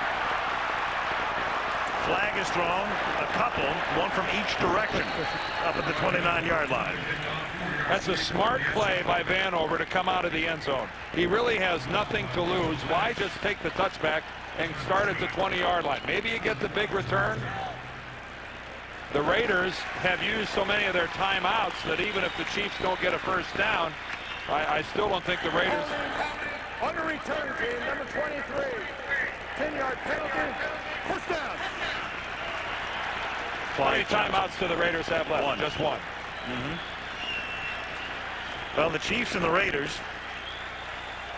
go back to the 1969 AFL Championship game on this field. The significance of this game is you watch Emmett Thomas intercept the pass, the current defensive coordinator of the Philadelphia Eagles. This was the final game in the history of the American Football League, and Kansas City won it, went on to win the Super Bowl, and the leagues merged the following year. Final game ever for the AFL. As the pass is caught by Andre Rison, and Rison is taken down by the baseball infield at the 50-yard line. He's tough, and he's a clutch receiver. He'll go up and battle for the football. He doesn't have a lot of speed, as you saw right there, but he will come down with the ball. 41-yard gain. A little move to the inside. I think that the infield, more than anything else, was what stopped him here. Oh, he was going to get caught from behind. It almost looked like Andre went down on purpose. It almost looked like he just gave it up and went down. Well, he put a move on Larry Brown, who's really struggling here since he came from Dallas as a Raider. Let's watch this. Andre just went down. He didn't trip or anything else. He saw that he was going to be tackled, and looks to me like he looks right there. Live to fight another day. He protected the football and gave it up and went down. I think that was his concern. Yeah. He had Raiders coming from either side, said, I'm going to cover up this football. You mentioned Larry Brown, Frank. You're right. Every team in the league is going to go at this guy every chance they get. They got him all alone in the corner, too. First and 10 from the 47. Here comes Marcus. Taken down by Eric Turner, one of the new Raiders at the 41. Turner, the longtime Cleveland Brown / Baltimore Raven. No huddle here. KC with 2 timeouts remaining. 2nd and 4 from the 41. Durbach throws, and that's caught at the 31-yard line by Brett Harriman, and that is a first down. And Kansas City takes a timeout that is actually that's their final charge timeout. The board had them with 2. But it was really 1, and Stoyanovich loosens up for what may be a long field goal attempt, and McLaughlin is shaken. Stoyanovich, of course, has a long leg. His best is 59 yards. We saw him kick one in a playoff game a few years ago. Well, the Chiefs have, with this amount of time, 23 seconds, they have plenty of time to run a play or throw a pass, complete it, and get to the line of scrimmage and spike the ball and stop the clock. So Stoyanovich is hoping to get off the infield. Right. They need to gain some yardage, otherwise he's going to kick from the infield. They have enough time to run just about any play in their bank. Well, I can't see it, but they would not send Rison against Larry Brown. Larry Brown is struggling. 3 wide receivers up there at the top. Gerback comes the other way and hits the open man. It's Rison at the 12-yard line. And he beat Larry Brown. Andre Rison. There's no secrets in this game. And until Larry Brown starts making some big plays for the Raiders, he's a marked man. Well, he's healthy. He had a damaged foot a year ago, and there's no question it was a bad foot. But he has just not come back from it. And of course, when he was at Dallas, they didn't play that much man for man. The Raiders play a lot of it. And he comes out of the lineup right now. At the 12-yard line, first down. Gerback on a roll, and the pass is caught by Rison, but this time just a short little pass. A flag. The flag is down, and he's out of bounds. Oh, this could be. This is something against the Raiders, I think. Chiefs are pointing to the Raiders.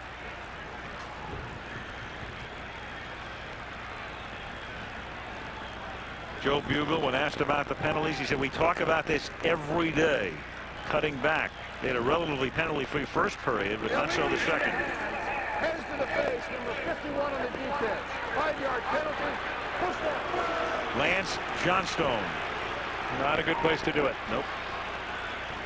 Well, I tell you, this is a different Chiefs team than it was a year ago. Chris Pym was a leading receiver a year ago, and now they got Andre Rison. Brett Perriman is ready to come back. They are going to be a much different football team. Well, you're at the 7-yard line now. You have to make sure you don't run a running play where you're stopped in bounds. This will be a fade into the end zone or something of that sort, I would think. Or complete a pass outside the end zone and have the receiver go down in bounds.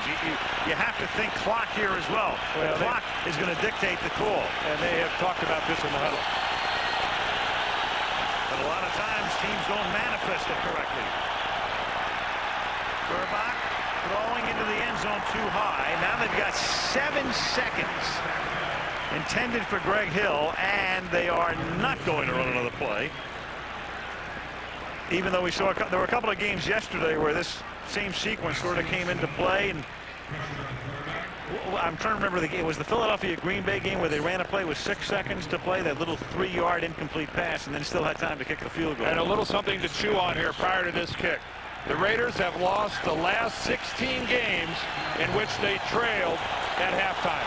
Stoyanovich, a chip shot, 24-yarder. It's good, and this is going to be a 17th game that they'll trail at halftime and not win if they do not come from behind, because we have 2 ticks remaining in the first half, and Kansas City has reassumed the lead. That's the longest streak by any team in the NFL if you're keeping track. But stop and think about that. We talked early on in this ball game about the Chiefs and their poor record in games decided by 7 points or less, but this is a remarkable streak that they have lost their last 16 consecutive games where they have been behind at halftime. If that's the case, they better hope Desmond Howard gets a big return, and if the Chiefs kick it to Desmond Howard, they need some type of an examination. I would not, under any circumstances, let Desmond Howard touch this football. Howard, a high school teammate of Elvis Gerback. And he caught, what, 19 touchdown passes from him? And St. Joseph High School in Cleveland, and then they went to Michigan together. And he was the quarterback of record when Desmond won the Heisman Trophy. Yep, these two have quite a history together.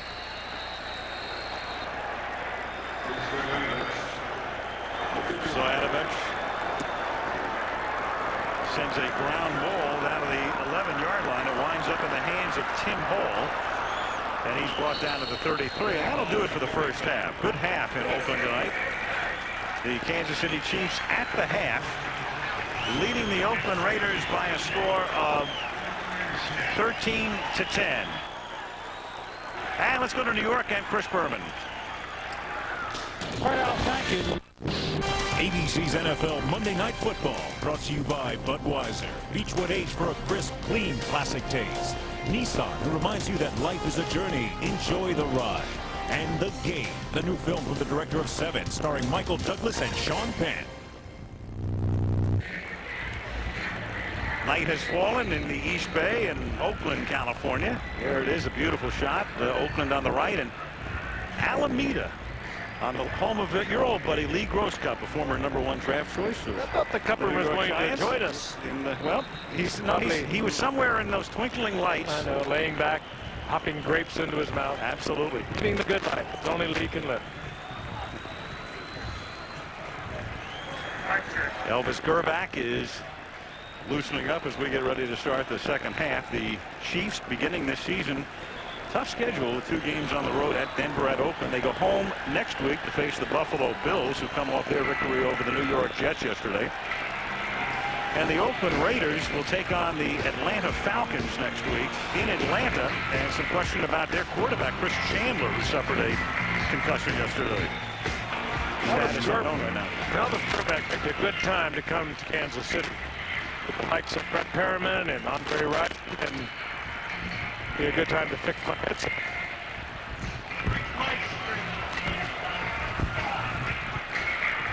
Jeff George getting ready to come out after the kickoff because Oakland will receive. That's Desmond Howard, and they've been trying to kick away from Howard, and most teams will. And that's why Tim Hall, to whom he was discussing things a moment ago, will have to form a pretty good little tag team here.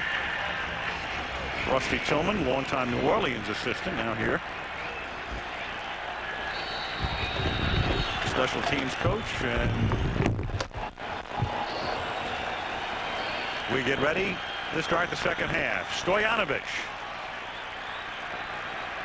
And that one was almost overrun by Howard, who had to reach back to pull it in, and then Desmond is stopped at the 24-yard line.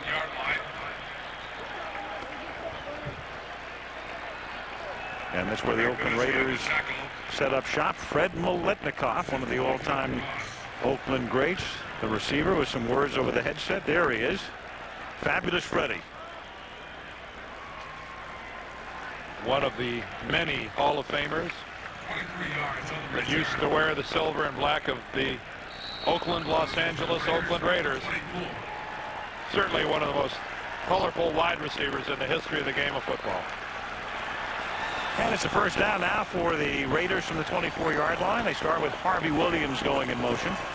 A little toss to Kaufman. He gives it on an end around to Tim Brown with some room to roam up past the 30-yard line and taken down at the 36-yard line by Reggie Tongue. A first down for Brown. You know, a reverse like that does so many things, especially early in a half like this. You know, the obvious is it picks up a first down. But the other thing it does, it automatically now retards the backside pursuit of the Kansas City Chiefs. Because the guys that got burned on this one, in this case, Pella McDaniels, number 77, the guy who's really responsible for the upfield contain on that side of the football, he's going to be slower into his pursuit now for the next couple of series, thinking that maybe another reverse is going to come my way. It accomplishes a lot of things. First and 10 from the 36-yard line as Jeff George steps out, throws on the run. Nice leaping catch is made by Ricky Dudley at the 41 of Kansas City, a first down. Well, the irony of Ricky Dudley and the way he catches the football is that he can catch those kinds of balls. I mean, he can make fantastic grabs, one-handed leaping catches. Where he has a problem is when it is right in his hands. Boy, and that's pass protection that Art Shell and Gene Upshaw would be proud of. Another display of giving Jeff George all sorts of time to look downfield, move around. Boy, that's a great effort. And that might be the best catch of Dudley's career. He's 6'6", and he went as high as he could go to get it. A former basketball player at Ohio State. That didn't hurt him. Thomas off the field at the moment at the 42-yard line. With Pella McDaniels spelling Thomas. Another tremendous job of pass blocking. Flag is down at the 42.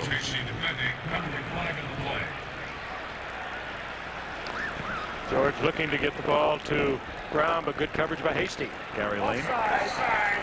Defense. Number 77. Lined up in the neutral zone. 5-yard penalty. Still first down. Well, we talked about Thomas out and McDaniels in, and there he is. And with Thomas out, Marty Schottenheimer's group is not generating much of a pass rush. Their 4 guys aren't getting to the quarterback with Derek Thomas over on the sideline. Remember, Neil Smith is playing now in Denver, and Gunther Cunningham is trying to figure out a way to pressure Jeff George with a 4-man rush. And if you can't do it with the 4-man rush, what do you do, Dan? You got to bring guys from the corner or the safety blitz. Got to gamble. 1st and 5 from the 37-yard line. Good protection again. Pass is caught by Ricky Dudley. Touchdown, Oakland. Oh, they were trying to cover him with Anthony Davis. Tough to do on a guy like Ricky Dudley who can run. Anthony Davis with him all the way. That's bad coverage, and give it to Jeff George. He read it quickly and got the ball to Dudley, but a fine catch too. And no pass rush whatsoever.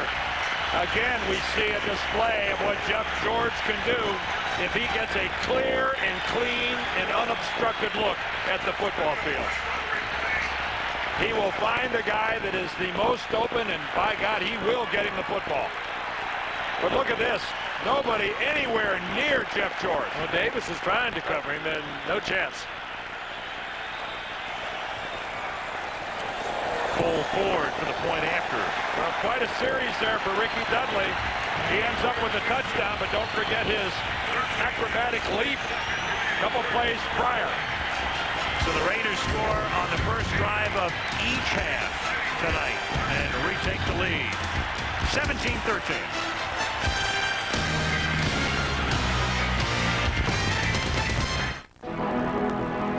How frustrating it must be for Derek Thomas to have been a spectator on that scoring drive of the Oakland Raiders. And how sweet for Ricky Dudley. 76 yards in only 3 plays. And that trailing position the Raiders had at halftime has evaporated. Cole Ford, been doing this all night, sends it into the end zone, 2 yards deep. Vanover, straight up the middle, past the 30, and shaved out of bounds by Cole Ford up near the 40-yard line. Anthony Davis, the man who was beaten. Gunter Cunningham, the defensive coordinator, and the looks of agony, especially on the man on the left, because of this. Great catch this first reception as he went up all 6'6", as high as he could go to come down with it. And then, of course, on the touchdown, they tried to cover him with the linebacker. That just doesn't get it done. On somebody who can run like this, you can't do it. Edwards trying to stay with him, he couldn't. Greg Hill to the outside. It's spun down by Albert Lewis up at the 41-yard line. 15 years in the National Football League. Penalty. Albert can still come up and make a tackle, and the Chiefs are going to be penalized 10 yards for the hold. But a man his age, Albert, will still come up and stick his face in things.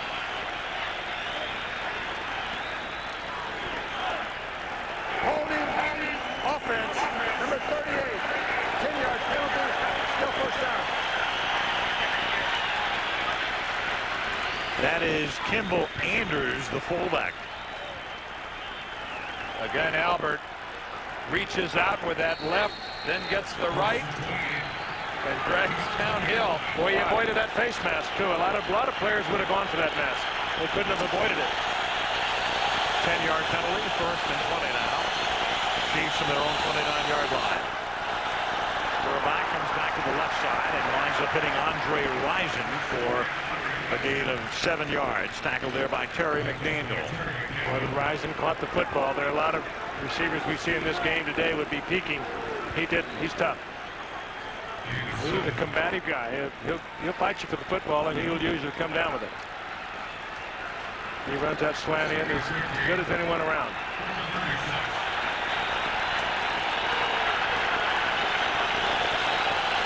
Second and 13. Big hole for Kimball Anders out to the 49, very close to a first down. Darrell Russell, their #1 draft choice, makes the stop. Good call to have on, Dan, when you got a blitz coming.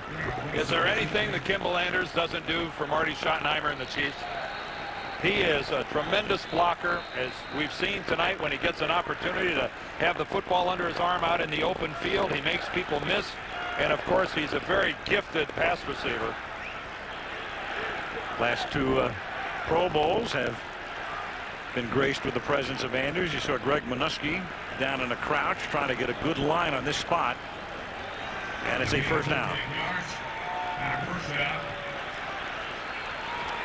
Joe Bugle, longtime assistant. It was Joe who coached the Hogs. He was in charge of the offensive line at Washington, offensive assistant under Joe Gibbs, and then he got an opportunity to be the head coach at Arizona for 4 years.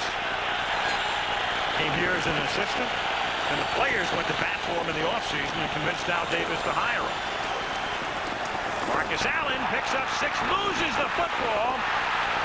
A scramble in the baseball dirt. Oakland has it.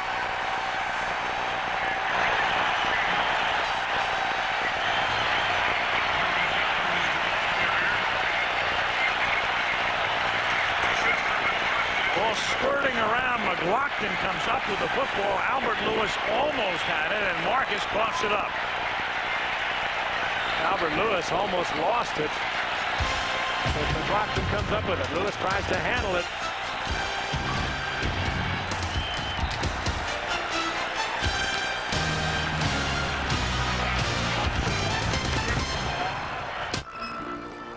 Irene, she's been good to us.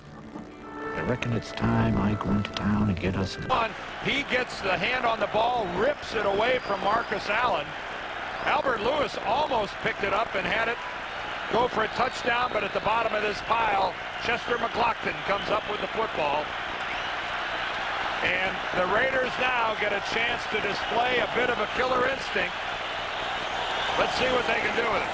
That play was 5 yards from Marcus, and then a literal cloud of dust, to use the old football cliche, and James Jett makes the catch at the 47-yard line for a gain of 6. Something about September 8th for Marcus Allen. The last time Allen fumbled, last September 8th, he fumbled twice at Kansas City against the Raiders. KC still won the game. A 4-man pass rush last time by Schottenheimer's group. No pressure on George. Sooner or later, they're going to have to gamble. Second and a long 3. Hoffman finds the opening. Carter can't tackle him. Hasty can't tackle him. Touchdown. Flag down. Flag down inside the 5-yard line. Coming in very late, too. Well, they moved it now out over the 5. Oh, what speed, though. They put the flag down at the 6-yard line. It's a 47-yard run into the end zone. Are they going to call a block from behind? One of the Raiders threw a block down around the 5-yard line. I think James Jett was in the vicinity. Illegal block in the back during the run. Number 82 in the offense. 10-yard penalty. It was against Hasty, and I don't know whether Hasty could have caught him. No, it's against James Jett. James Jett. I mean, the foul was against Hasty. Top of your screen is number 40. It looks like he might be closing, and there is the illegal block by James Jett. Oh, and an unnecessary block, too. Hasty was not going to get to Napoleon Kaufman. But there is no question that Jett committed the foul. The crowd boos when they see it on the replay board, but he hit him in the back and knocked him down. That's, you know, Al Davis, as astute a football man as he is, he knows doggone well that's a penalty. And it makes it 1st and 10 at the 16-yard line. Oakland up by 4 early 3rd quarter. Joe Laska, the sole setback. Pass over the middle. Caught at the goal line in for the touchdown. Ricky Dudley again. Dudley's erasing all of those doubts tonight.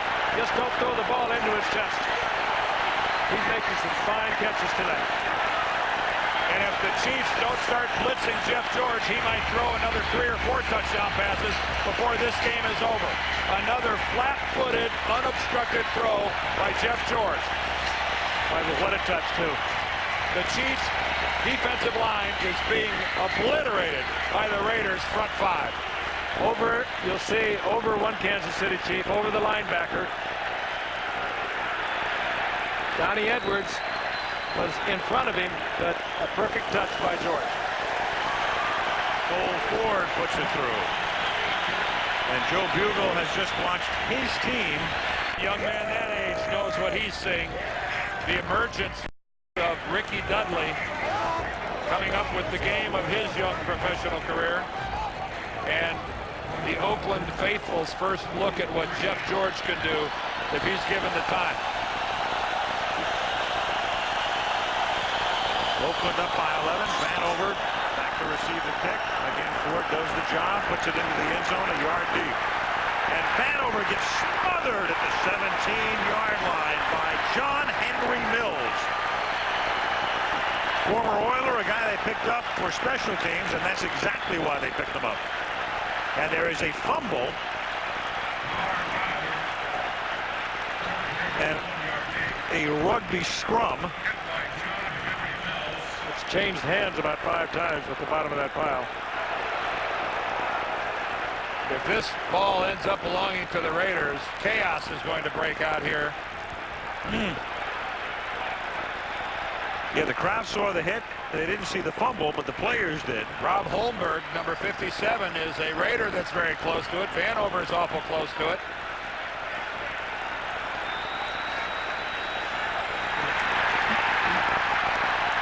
Raiders are saying they have it. Yeah, but and they do have it.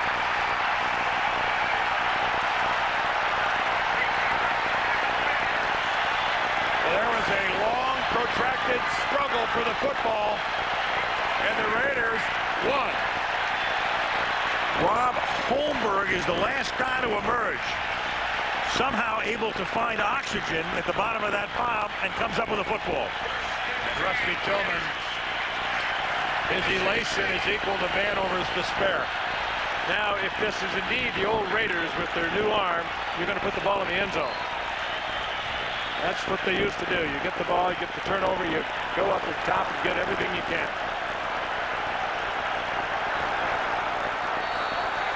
First down at the 16-yard line. George going to the end zone. No flag, incomplete. Harvey Williams said, how can you not throw one? Terry Wooden was there.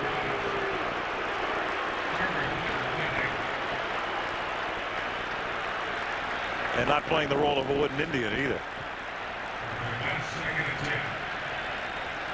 Ooh, that's a reach. What a nice reach.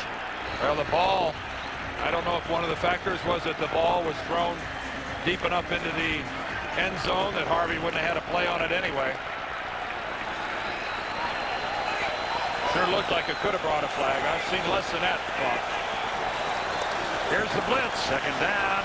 And Davis can't get him. Now he does. He forces George to throw the ball into the turf. And George is wincing. Jeff was grimacing as he was getting up. Jeff George might have landed awkwardly on that right hand. Ooh. He's shaking it.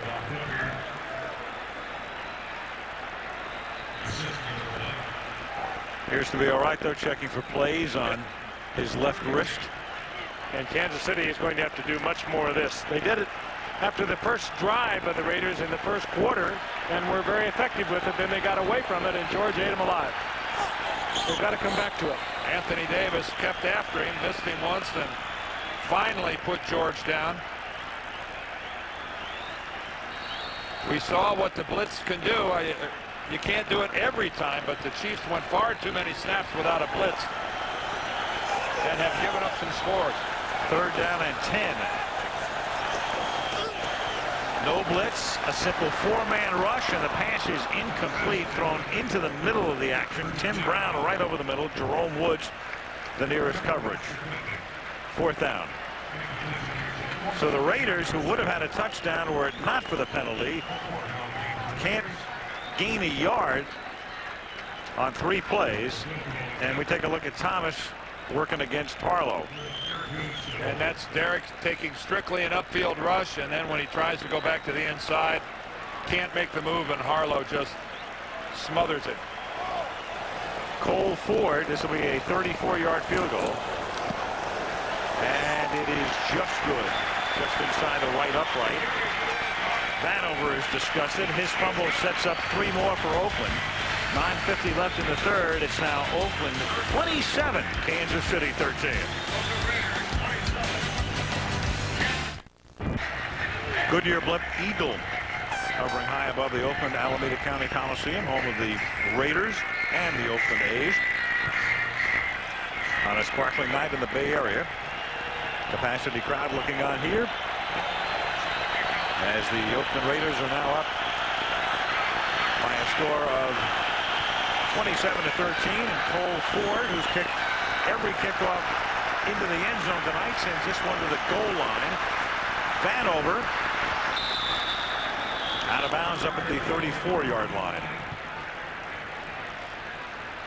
College football coming your way. Colorado against Michigan. That's the first game. It's a national telecast from Ann Arbor, noon Eastern time. And then good regional action. Check your local listings. The game in your area: Notre Dame, Purdue, UCLA, Texas, Maryland against Florida State. College football doubleheader. Next week to the Big D we go. The Philadelphia Eagles and the Dallas Cowboys in the Cowboys home opener next Monday night from Dallas. From the 34-yard line. Burbach throws, leads Rison. He makes the catch, and the play was whistled dead at the 40-yard line. The emotional Andre Rison. Well, you repeat it again. You want a receiver, if you're a quarterback, who will fight for a football and get his hands on it some way. This is a good look at Andre Rison. Because it's pretty good coverage, Frank, by Terry McDaniel. He closes quickly. Well, I take it back. He did give him the middle of the field, expecting help from Eric Turner to the inside. They found the soft spot. That was a 23-yard game, 1st and 10 from the 43-yard line. A little dump off to Kimball Anders with a lot of room. Out of bounds at the 27-yard line. Doesn't matter whether it's Montana or Bono or Gannon or Gerbach. They've been doing that for a long time, that little dump off to Kimball. And it wasn't until Elvis Gerbach took a good look downfield. He took a look at another 2 receivers downfield, maybe even 3, before he decided to dump it off. He's looking downfield, checks it off and dumps it to Kimball Anders. On a first down, this is Anders, and no place to go this time. Wrapped up by Chester McLaughlin. And this offense is just a Kansas City version of the San Francisco offense. And Gerbach, of course, very familiar with that. And it's going to improve considerably when Tony Gonzalez, the tight end, starts working into this lineup. He's like Ricky Dudley was a year ago, perhaps even better, because he was sure-handed. He's going to be a big help. On 2nd and 12. Gerbach fires, and it is caught by the Sudden star, Andre Rison. Sudden as far as Kansas City's concerned anyway. Atlanta to Cleveland. Remember, he was going to be the godsend there. Art Modell gave him a huge contract. That didn't work out. To Jacksonville, to Green Bay. They cut him, and here he is. Left out Indianapolis. In Indianapolis, that's right. He started there. In fact, he was originally there and was part of the deal that sent him to Atlanta so that Indianapolis could draft Jeff George as the #1 pick in the '90 draft. Brett Perriman is in the lineup also. Perriman, number 85, first down from the 14. The screen is set up to Greg Hill, and Hill takes it to the 7-yard line. Tackled by James Trapp. Gain of 7. Well, Trapp saved a touchdown, too. Good screen. Trapp able to pop through it and make the tackle. Fred Whittingham, the defensive, he's one of the few defensive coordinators in the league who actually calls the defense from the sideline.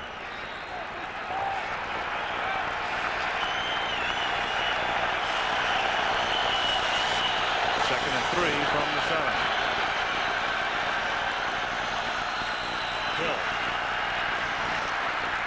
It's pushed back. Nice play by James Trapp. Well, that's one of the things you expect from a strong safety. When you get there, bring something with you and make the good tackle. Looked for a moment like Hill might have had the corner, but Trapp closes it off quickly. Well, Trapp turned into a fine safety, too. He was a cornerback that struggled there, and it's turned into a real hitting, strong safety. Yeah, he fought off the block of Brett Perriman. Perriman's playing hurt with a pulled hamstring. And it looks 3rd and a long 2, and Hill doesn't get that 2. Rob Fredrickson knocks him down at the 5-yard line. So here's a team down by 14 points and forced to settle for a field goal, which would still leave them down by 11. Well, you've had the run stuff twice in a row, and I think it's a good decision. You need the points on the board. to take your entire heart away if you got down here and came away with nothing. Fred Whittingham never likes to give up points, but when you're that close to your own goal line, the field goal's not bad. 23-yard field goal attempt. It's a lot better for the Chiefs than it would have been 2 years ago without a two-point conversion. Then it really would have been a frustrating end of the drive. But at least now, down by 11, well, 2 scores could do it. Could. 27-16. Monday Night Fact brought to you by Prudential. In every season in this decade, at least one NFL team has reached the playoffs after beginning the year with a record of 0-2. At least one. And after the kick, we'll get a chance to just take a look at that list. One of these teams is going to be 0-2 at the end of the game tonight. Right now it's Oakland leading by 11, and the kickoff from Stoyanovich is taken at the 8-yard line by Desmond Howard. And Howard is up to the 32-yard line. Here are the teams. In fact, one year there were 3 teams that started with a record of 0-2 and made it, 1990. And on that list, if you go to the 1993 Cowboys, that was the team, and Emmitt Smith held out at the beginning of that year, you'll recall. They went 0-2. Jerry Jones felt compelled to get him in. He got him in, and the next thing you know, they won the Super Bowl. Last year it was the Patriots, 0-2, and they went to the Super Bowl before losing to Green Bay. And the way they've looked at the start of this season might be going back. Yes. First down for Oakland at the 32-yard line. And it's given to Tim Brown, the same play on which they started the second half. That one gained 12 earlier. This one's a little shorter. It's about a 7-yard pickup. And Lamar Hunt, one of the greats, one of the founders of the American Football League, that franchise that he owned back in 1960, the Dallas Texans. 3 years there. Wonderful man, great gentleman. Hall of Famer, classy man. So is this man. He suffered through last year. Kept a team that was 13-3 in 1995 and wound up 9-7. He made what he felt were necessary changes on a lot of them. Hoffman on 2nd and 3, and he's close to a first down. In fact, Frank, they really had tremendous consistency. When you think about it, over the last 9 years, you have had Lamar Hunt owning the team, of course, since he's been the only owner in the history of the team. Marty Schottenheimer coaching, and Carl Peterson has been the president and, in effect, the general manager. And that's the longest running triumvirate right now in the National Football League of owner, president / GM coach. Well, it's a wonderful place to be for a franchise, too. That's a great city to play in. You talk to the players, they love to play there. Coaches love to be there. And they're playing for a great owner. You can't get much better than that. It's one of our favorite stops on the Monday night tour. Sure is. We'll be there in early November when they face Pittsburgh. On 3rd and 1, after a stuttering start, Hoffman is able to gain his footing and take it to the 44-yard line. Stopped by Reggie Tung. First down.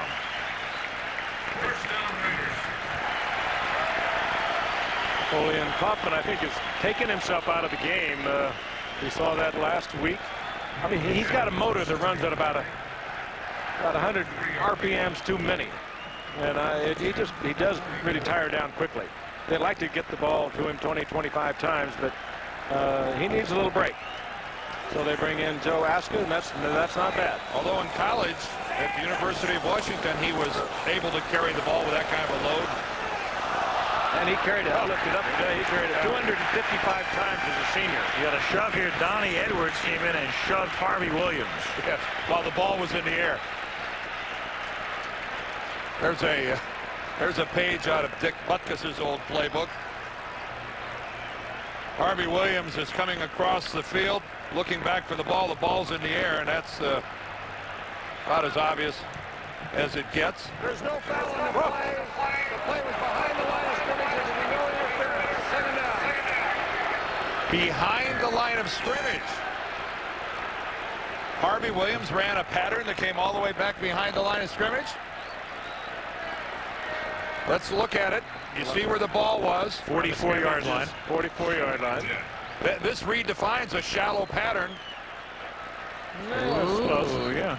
Well, He was far behind the line of scrimmage after he was hit. That's right. Yeah. The contact put him behind the line of scrimmage. Yeah. Practically in the end zone. Well, that redefines a shallow pattern, doesn't it? It does. Second down and 10 now from the 44-yard line. George throws, and it's a low throw intended for Brown and knocked away by Reggie Tung.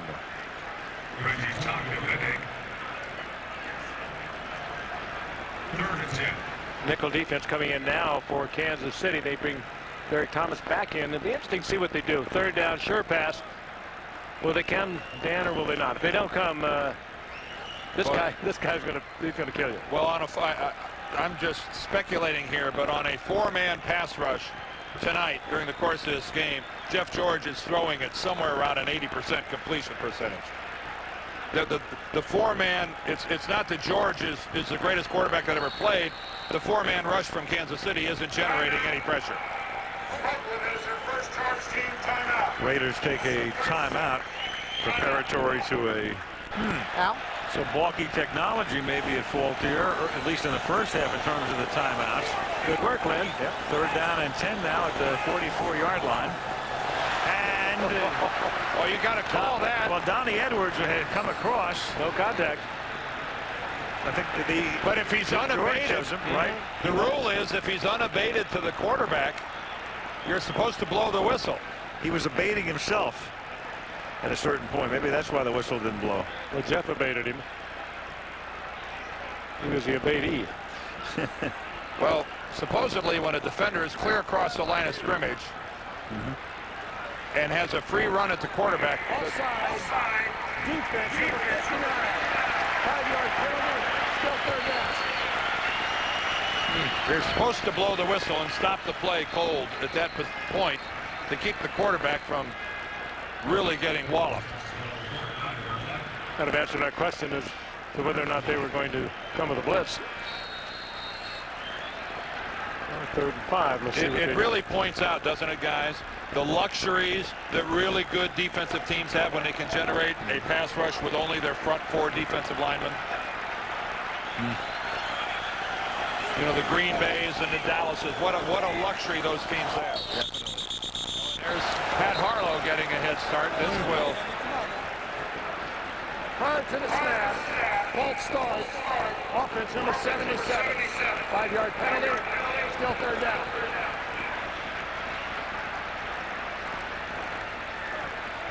This was the previous play. Jeff George kind of. And look at Donnie Edwards fall backwards. Do you think Jeff George is not a competitor? Yeah, you think he's a little feisty? How about Kevin Green yesterday headbutting Druckenmiller without a helmet before the game? Did that surprise you? Unbelievable. Did that surprise you? No. And yes, it was unbelievable. Incredible. Third down and 10 from the 44-yard line. George going deep, and the ball comes loose, incomplete, as James Jett with great speed and Mark McMillan back there with him, and then a little scrum breaks out. Did McMillan get a hand on that? I don't know whether Jett just dropped it. McMillan is only 5'7", but he glues himself to a receiver. It was such a bad throw, too. Let's take a look. He was right there, and McMillan. Look at that. Oh, yeah, McMillan got enough of a. It looked. He had a hand in there. It certainly distracted him. It looked like it might have glanced off McMillan's shoulder pad. It did. That's great defensive play by the little man, Mark McMillan. Just got enough of it. No, actually, it missed his shoulder pads. It hit his left arm. And he took it out of there. Yeah. But what a marvelous throw, though, by Jeff George. Whoa. McMillan grazed it, and that was all it took. Now the kick by Araguz. They're caught by Vanover at the 13-yard line. 2:42 remaining in the third quarter. And Kansas City will begin deep in its own territory. Mark McMillan, he's been a very functional cornerback. New Orleans, Philadelphia, now over here. 5'7", 148 pounds, Al. That's playing with the big people. And he's never missed a game at that size. I mean, tonight's his 81st consecutive game At 150 pounds, that's remarkable. Don't forget, check out all the NFL stats and stories and all of the rest at NFL.com on your computer. Where else were to do it? Well, good question. On your electric mixer? On your harmonica at the 14-yard line, the flag is thrown. Oh, yeah. Albert was way in there too early. Ted Popson got popped by Lewis. Lewis just did not time that out. He's so good at it. And he knows it. Pass interference. Defense, number 29. Oh, come on, Joe. Sure it was. I don't know what type of a year 1983 was for Cabernets and Chardonnays, but it sure was a heck of a year for cornerbacks. When you think that 3 of them are still playing in the National Football League, Albert Lewis, Lionel Washington, and Darrell Green, 15 years later. Gerbach throws too high, intended for Popson. Oh, and he was wide open. Gerbach overthrowing, and he knows it. Popson wide open. He did his job. Gerbach didn't do his. Dan, we may have to research the rest of that point you made. What kind of a year it was for Chardonnays and Cabernets. Well, that's the type of professional team that we are. I would expect no less. That's right. Be able to answer that question. Depending upon your selection, you'd expect a case the next day. Report back next week. .com. Right. 2nd and 10. That's Johnstone breaking the play up at the line of scrimmage. Kimball Anders for next to no gain. It'll be 3rd down and long. And the Chiefs right now are entering that stage with 2 minutes left here in the 3rd quarter. They need to make a move. They need to get out of this end of the field. This would be a timely 1st down if they could muster one. 3rd and 10 from the 22. Last 2 minutes of the 3rd quarter. Gerbach buys time, but he's going to have to run out of bounds well short of the 1st down. And Kansas City is forced to kick, down by 11 with 1:45 to go in the 3rd. Well, that's just fine play by the Raiders secondary. They didn't release their men to come up and pressure Gerbach, who can't run the ball that well. They knew he was not going to pick up 10 yards on it. Really great discipline on the part of the Raiders secondary.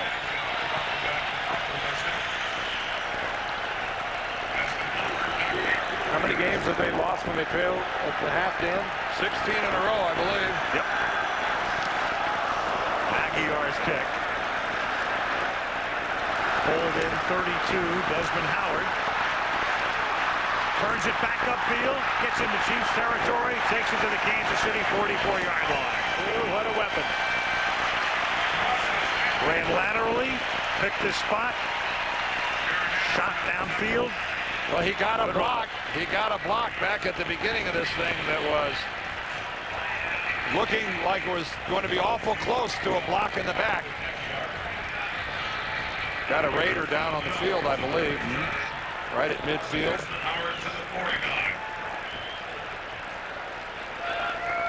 Well, it's just the old picket line, and it works so well.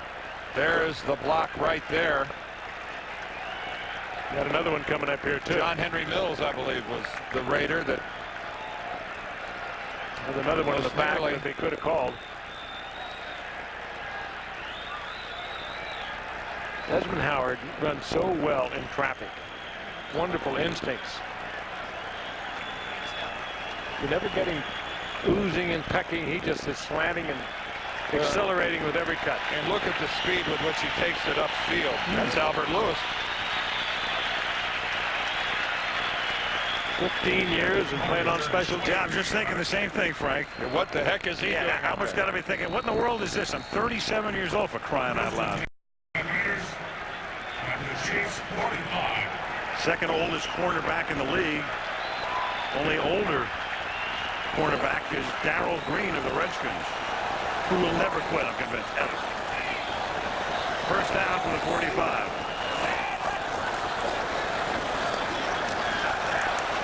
Little shovel and a dangerous shovel and a terrible Triple shovel. Darren Anderson will go in for the touchdown. Well, Brett Favre did it yesterday in the game at Philadelphia, and it was intercepted. Todd Sauerbrunn did it. Todd Sauerbrunn did it for a 2-point conversion last week, and Jeff George just makes a terrible play. Sometimes you think you can just do anything. Sometimes you're so competitive, you make really dumb mistakes, and we just saw one. Might have to resurrect the Bonehead Award.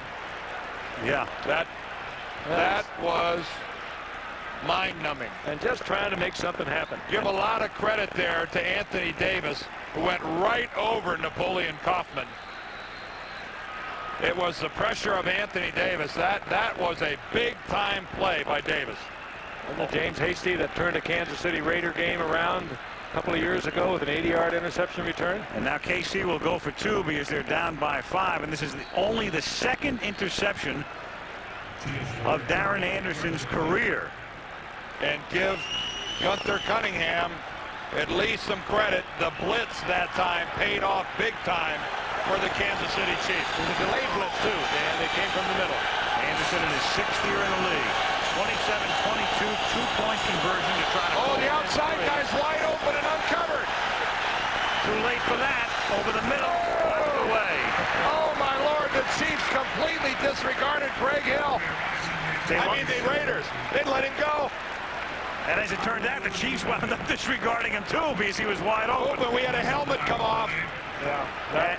Well, there's a helmet off the head of Eric Turner. And he put it back on as quickly as he could. Maybe we ought to consider intent. After the incompletion, unsportsmanlike conduct, number 42 on the defense, removing his helmet. 15-yard penalty on the kickoff. They won't like that here. Well, it means that the conversion is unsuccessful. That stands. The Raiders are confused because of Greg Hill being left alone on the outside. Rob Frederickson doesn't know what to do, so they just let him alone. Elvis Gerbach does not see Greg Hill. Look at Greg. And that is the picture of frustration. Oh. Well, you can understand why he would feel that way. You know, it's funny. Kansas City had everything going. You line up in a formation you rarely use in a 2-point situation where Oakland is a little distressed over what's just taken place. You get exactly what you want, and your quarterback doesn't look at you. That's Paul Hackett's intent, was by flanking out Hill. He puts a running back and a wide receiver. Obviously, the Raiders one of them treated him as a running back, one of them treated him as a wide receiver, and they left him alone. Wow. That's 2 points that was there for the taking, and the Chiefs weren't up to it. Marty's going, I know you were open, but I didn't have the ball. Because I've worked so hard the offseason on my catching, my reception game. Would have been a 3-point ball game. Now it's 5. Well, we have had a little bit of everything to this point. Pretty wild one. As OMC would say, how bizarre. 27-22. Desmond Howard is back to receive the kick, and this one should go into the end zone, but just barely despite the 15-yard penalty, and Desmond Howard brings it back to the 15-yard line. 56 seconds remaining in the 3rd quarter. A rather lengthy 3rd quarter. Yes.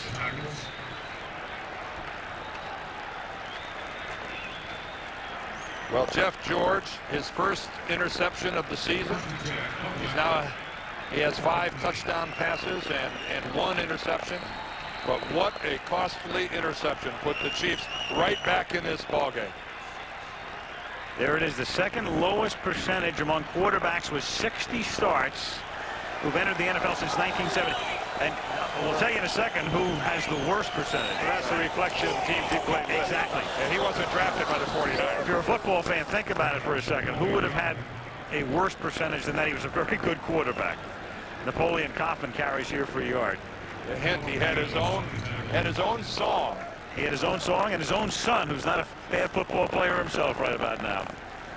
Something about Rocky Top? Well, the father of Peyton Manning, Archie Manning. And who did he play with for all those years? The Aints. Frustration. Sometimes the numbers are not fair. Archie should write a book about when good players play for bad teams. Well, a lot of players could, Dan. Second down and 9. George flings it over the middle to a wide open Timmy Brown. Brown is run out of bounds at the 37-yard line. And Ricky Dudley came back and just put one on Reggie Tongue. This is a big man to be coming back upfield and putting a pounding on somebody. And I don't think Reggie Tongue will forget that. No. Reggie Tongue will be covering Ricky Dudley for a lot of years, the way things are shaping up for these two teams. Watch there. There's Dudley. What a shot he puts on Tongue. The roar was the fans here at Oakland Alameda County Stadium saw that hit. End of 3, Oakland 27, Kansas City 22. Monday Night Football back after this from our local stations.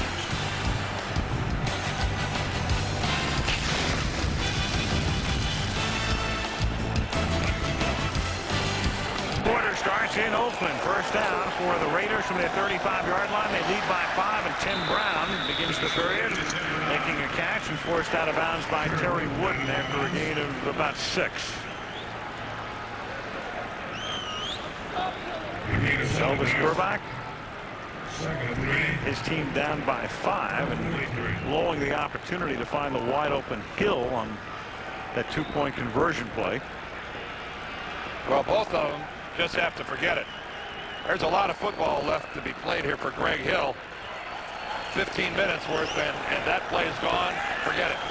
Second down, 3. Tip incomplete. Ron Bart got a hand on that with it. Well, a 5-man rush that time by Kansas City.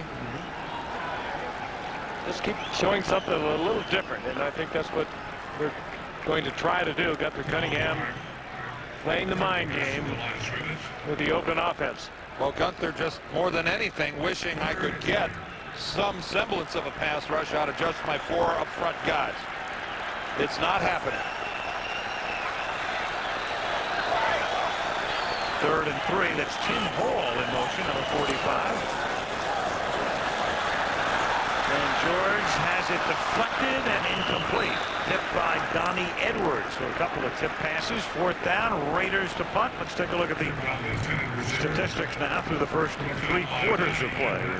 A total of 49 points having been scored in the game. Interesting game. A seesaw back and forth. The momentum that is. 3 bars. Total yardage just about even. Turnovers, KC turned it over 3 times, and Oakland's only turnover was the errant pass by Jeff George that was intercepted by Darren Anderson. Leo Araguz.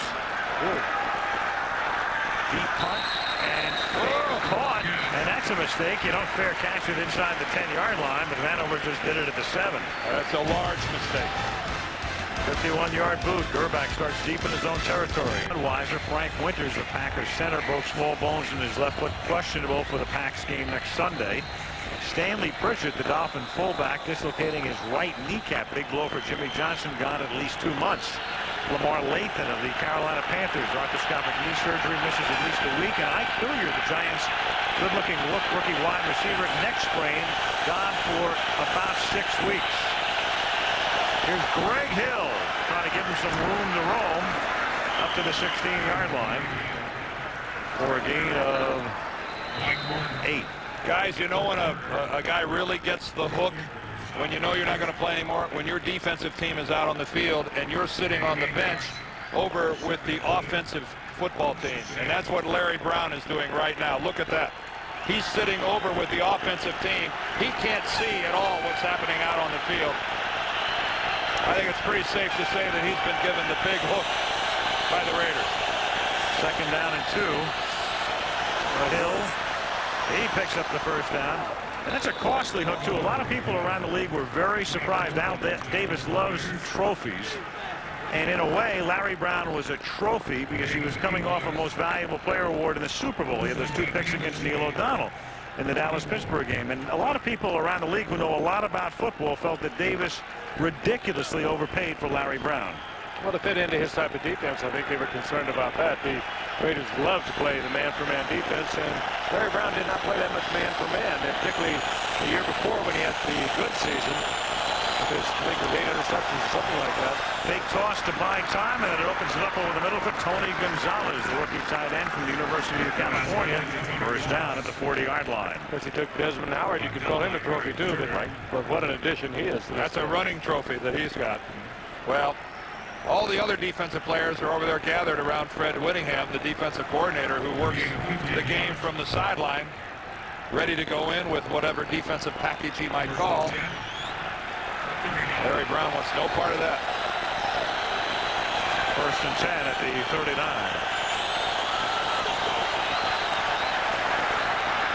Burbach throws, and Andre Rison makes the catch. Big night for Andre. 7 catches for him.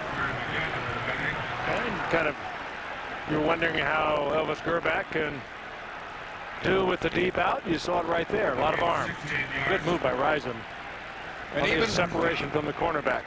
You know, Frank, even though they only scored 3 points against Denver last week, Gerbach really played a pretty good football game, and people in Kansas City were pleased with the way he performed, and from what we've seen tonight, looks like a pretty good move by Kansas City to sign this guy. First and 10, 44-yard line, going deep for Perriman. He reaches for it and can't make the catch. And I think if Brett Perriman isn't injured with that sore hamstring, he might be able to find that extra half yard, make that catch. Well, you even wonder about sending him on the fly pattern. They've been waiting for him to get healthy now for some time. Lewis wants to, well, he needs just some adjustment of his shoulder pad. Albert Lewis on the man-for-man coverage with Perriman. Perriman had a couple of steps on Lewis. Had that ball been thrown to the inside, that's 6 points. Second and 10. Kimball Anders on an unusual call. One of those calls where you're trying to fake the defense. Well, they weren't faked.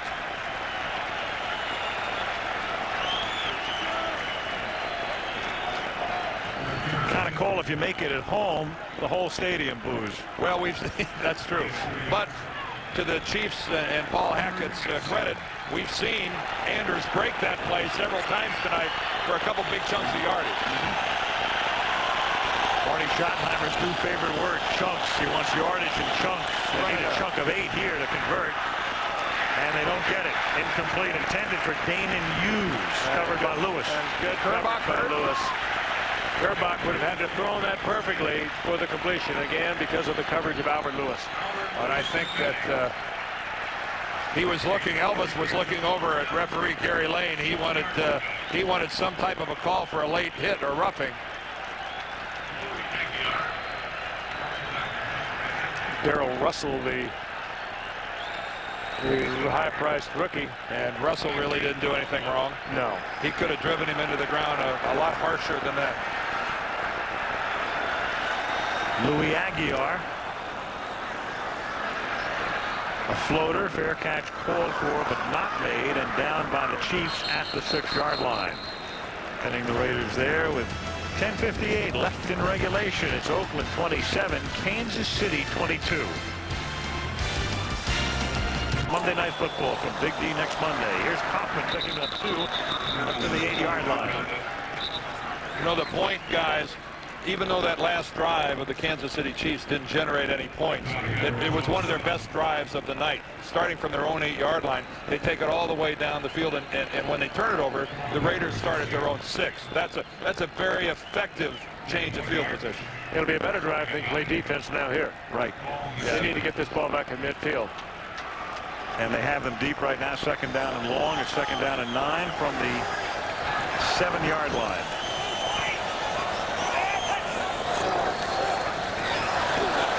George throws, and it's Tim Brown making the catch up to the 20-yard line. That's his first down. He's tackled there by Donnie Edwards. ABC's Monday Night Football is being brought to you by the complete line of 1997 Lincoln and Mercury automobiles. Loose End Technologies. We make the things that make communications work. Visa, the preferred card of the NFL. It's everywhere you want to be. And First Brands Corporation, makers of STP Complete Fuel System Cleaner.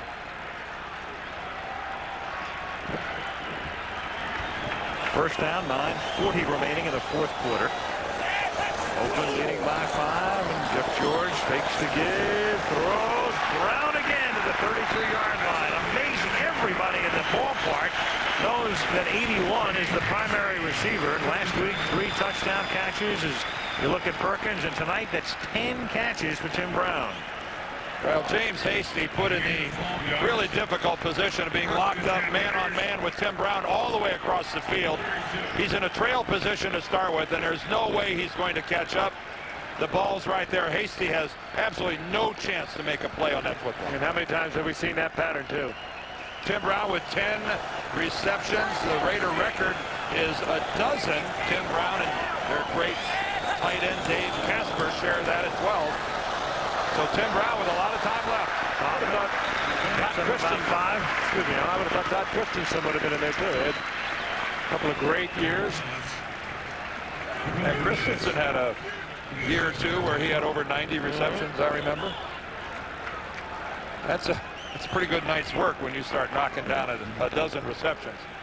Well, a week ago, Tim Brown caught 8 against the Oilers and didn't have a reception in the first half. Almost single-handedly pulled that game out with Jeff George.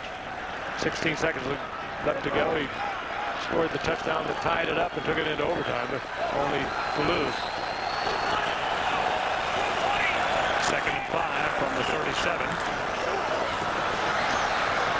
Hoffman. And already, in effect, Oakland has pretty much negated the drive that Dan talked about, a good-looking drive, but by getting it out to this point, even if they don't convert here, a punt's still going to probably send Kansas City deep into its own territory. It's a 22-man game. The offense put on a good drive, got the defense in great field position, and the defense thus far hasn't been able to do anything with it. Big play for him right here. And the 2-point conversion could really come back to bite them because they're down by 5 and not down by 3. 3rd down and 4. It's getting bigger with every tick of the clock. From the 38-yard line, 5-man rush, wing it out, pick up the first down as Napoleon Kaufman takes it to the 46-yard line to move the chains. Was Kaufman all right?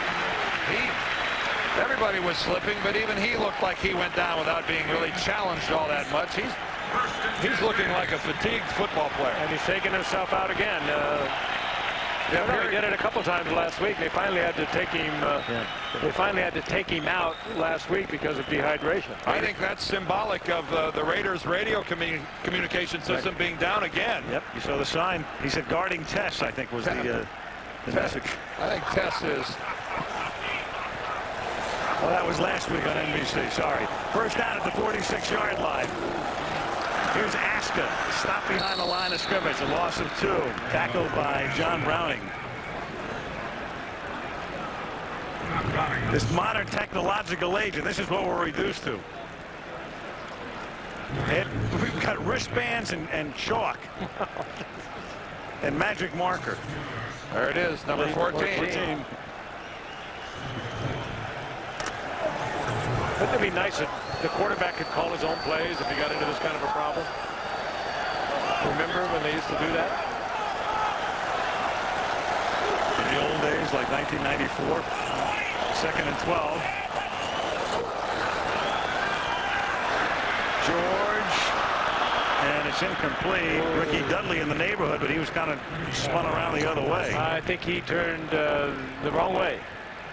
Either that or Jeff George anticipated the wrong turn. Maybe it was 15 instead of 14 they were looking for. This is bizarre, isn't it?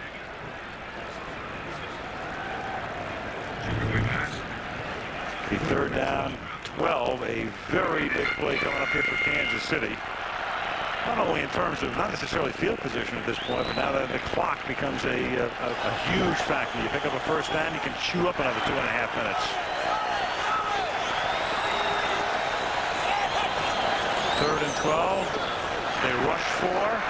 George throws, picked off, another interception. This time it's Dale Carter, and the Chiefs have it in Raider territory at about the 40-yard line, intended for Ricky Dudley. Yeah, but Jeff George again throwing completely off balance, tried to flip it out. Carter is too quick for that.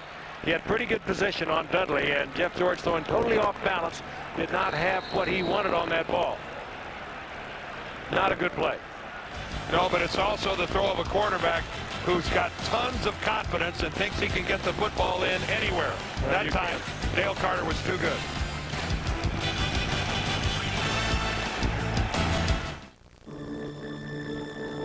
A lot of fun. Looking forward to it next week in Dallas. The Cowboys and the Eagles. Always fun. Meanwhile, the Raiders have got themselves back in trouble. Jeff George trying to do the impossible and throwing it off balance against a Pro Bowl defender, Dale Carter, who reacted quickly on the ball intended for Ricky Dudley and gives Kansas City possession. He had 3 interceptions last season. Gets 97 off to a start here in the second week. And very timely. He might have more if they could throw more balls his way. A lot of respect for Dale Carter. And Jeff George has picked up some. This is Hill.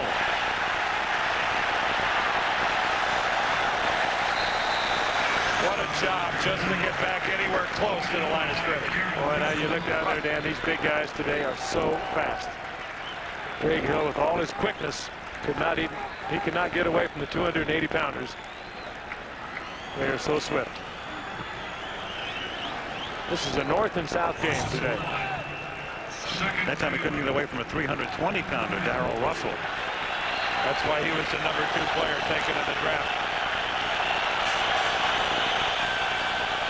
2nd and 10 from the 44-yard line. Gerbach throws and incomplete. Ted Hobson at the 40-yard line. 3rd down and 10 now. And Gerbach's got a little Hobson too. Good pressure by Lance Johnstone. Comes in from the outside. Sheds the offensive tackle Glenn Parker and gets in there and puts a pretty good shot on Gerbach. Kansas City can't do it with 4 men, but the Raiders did here late in the game. The 4-man rush. Pressure on the quarterback. 3rd and 10. Time for some Marcus Allen heroics, perhaps. There he is. He's in the game. So setback. All set on 3rd and 10. They send it out into the pattern. Quarterback down at the 42-yard line. Darrell Russell. They ran a loop on the inside. They run a tackle stunt. Darrell is the player that loops behind. Comes up through the middle unblocked, and Elvis just couldn't find anywhere to go with the football. Well, he was trying to go to Marcus Allen, who had hooked up 10 yards deep, but he didn't have time. That's a lot of football player right in your face. We're going to see number 96 for a lot of years. First sack tonight for Oakland. Aguiar's kick is a very short one and an inopportune time because Desmond Howard fair catches it at the 26-yard line with only 4:33 to play. Well, that's not the punt that Aguiar needed, and the Chiefs as well. Well, there's a case of Jeff George and the offensive team really being picked up by the defensive squad of the Raiders. That's where you slap hands with those guys as they're coming off the field and say, hey, thanks a lot.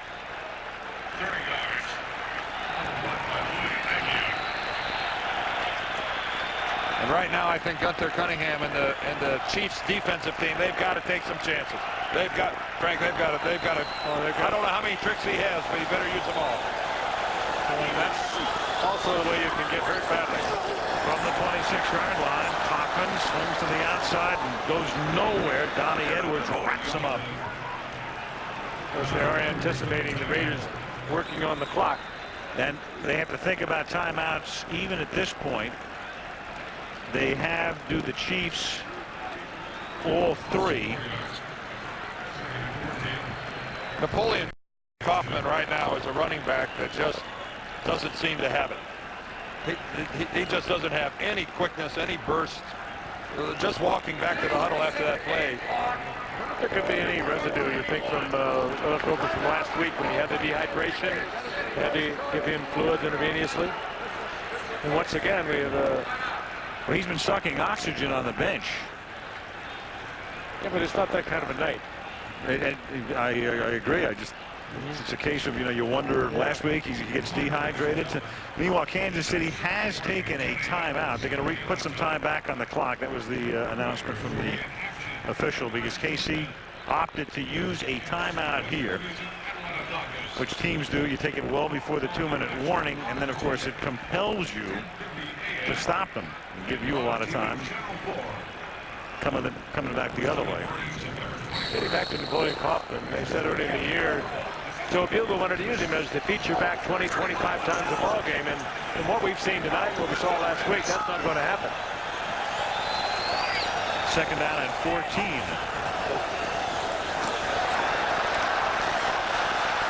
George on the run to Tim Brown. A big play, a loose ball that they're going to say it's Oakland's ball. The Brown caused the fumble. He gets hit by Reggie Tong. The play is over. Oakland ball. And there's no argument there. And it's a first down up at the 39-yard line. Marty grimacing, among other things. You gamble when you take your timeouts, as he did. You can't second guess that, but then your defense has to hold. 11 receptions now, 155 yards for Tim Brown. One away from the Raider record. The knee of Reggie Tong hit the football, but Tim Brown was already in the seated position. And this is Dale Carter spilling Kaufman, and Kansas City has to take a timeout here, so now they're down to 1. Tim Brown last week and this week, it's funny, you think about this team, the great receivers capped off by the Hall of Famer Fred Biletnikoff, Cliff Branch, and the rest. First guy in the history of the Raiders to go over 150 yards receiving in back-to-back games. TB, he's a good one. Timeout.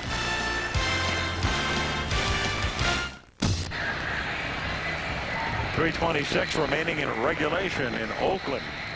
Second week of the season. We go to Dallas next week. Dallas against Philadelphia. That'll be an interesting call here. How much faith do you have in your quarterback, Jeff George? Your second long yardage. 3:26 remaining, and you've got Kansas City with one timeout remaining. Famous strategies. If I was anybody on the defensive side of the ball for Kansas City, I might keep track of that guy. Just only caught 11 by him. A subtle hint. That might get your attention. Harvey Williams in motion. And Kaufman gets spun down by Hasty, but at least he stayed in bounds. And that forces Kansas City to use a timeout, their final one. So only once will the clock stop for the Chiefs, and that's at the 2-minute warning. 3rd and 14. And again, that missed two-point conversion is looming very large. What do you do now, Dan? You put it up in the air. You got Jeff George with the good hands. You got great receiver number 81. You need 14 yards on 3rd down. You get a first down. You pretty much lock this game up. Well, a lot of things have to be going through Joe Bugle's mind. One is that Kansas City has moved the football pretty well. It's not that your defensive team has just completely smothered their offense. So, do you play it ultra conservatively, run the football, punt, and say my defense is going to do it? Well, that may or may not be true. With a guy like Jeff George, I think you have to play with the confidence of not being afraid to put the football in the air. And only one way to stop the clock for Kansas City, and that's the 2-minute warning. And Napoleon Kaufman, the single back, has been relatively ineffective here in the second half. 3rd down, they have to get to the 49-yard line to convert. It's thrown over the middle. It's caught by Kaufman. He's got the first down. Nice play. Well, and you're right. He hasn't been effective running the ball. You know something? Kansas City didn't pay any attention to it. Good call. Good call. He was not the primary receiver. Jeff George took a good hard look downfield trying to find somebody and found Napoleon Kaufman. But again, he had a lot of time to look down the field. No pressure at all. Lots of time. And Anthony Davis is the guy that's responsible for Napoleon Kaufman. He's looking right at him when he comes out of the backfield and then lets him go.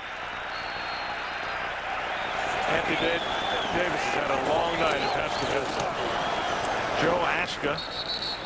And Kansas City cannot stop the clock. It'll only stop with a 2-minute warning. So if Oakland can pick up one more first down, they can run the clock out. And I think what we just saw right there, in a critical situation like that, showing the confidence to put the ball in Jeff George's hands and let him make the decision when you could have gone conservative, says an awful lot about his stature in a relatively short period of time with the Oakland Raiders. Jeff George is the man here in Oakland.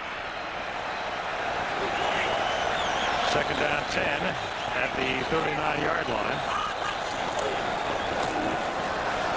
Aska. So Kaufman gets a breather again. Kaufman tonight carried the ball 21 times.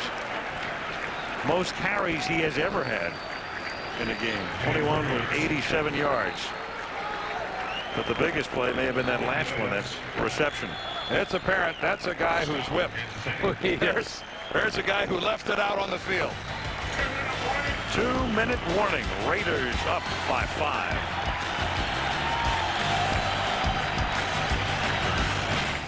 What would happen if when a quarterback threw a pass, there was nobody in the end zone to make the catch? We wouldn't win. It's the same for the United Way volunteers in your community. But what if there were no volunteers to feed the hungry or help a needy child? We wouldn't win.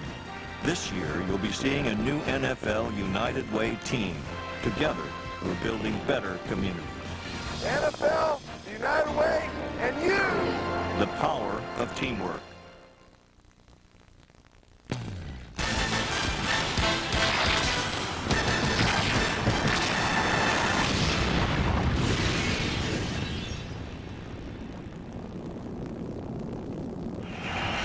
Don't forget to start your NFL Sunday each week on ESPN with NFL Countdown, and then all of the highlights on NFL Primetime each Sunday on ESPN. Don't forget, next week we'll be in Dallas as the Cowboys take on the Philadelphia Eagles. Great rivalry resumes. We've done some Dallas-Philly games in the past on Monday Night Football, and they have been memorable.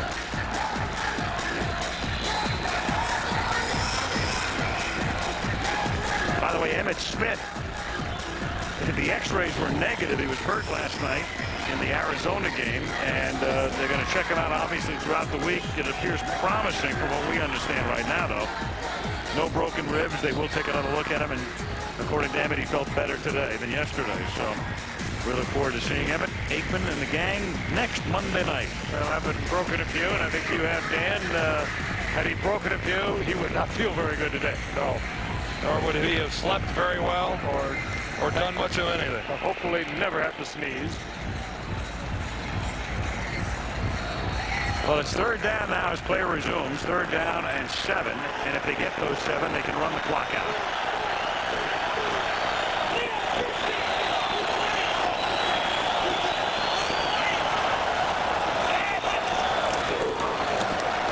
And it's a draw, and they won't come close. And Browning knocks down the ball carrier, Napoleon Kaufman. George winds up in the dirt. And now they can take the clock all the way down. In fact, they'll probably take it all the way down and take the penalty if they have to, because they're going to punt anyway. 4th down, 10 yards to go. There's a man on an island right now. Well, the cornerback is always on an island, but that's an island of a different sort right now, Larry Brown. He had to be in the defensive scheme at the beginning of the game because he was in the game when Andre Rison made a key catch on him that turned into Kansas City points. And he came out in the second half, and he has not taken part in any kind of the defensive meetings or get-togethers. That's the first time he got up from the bench right there. Good time to go home.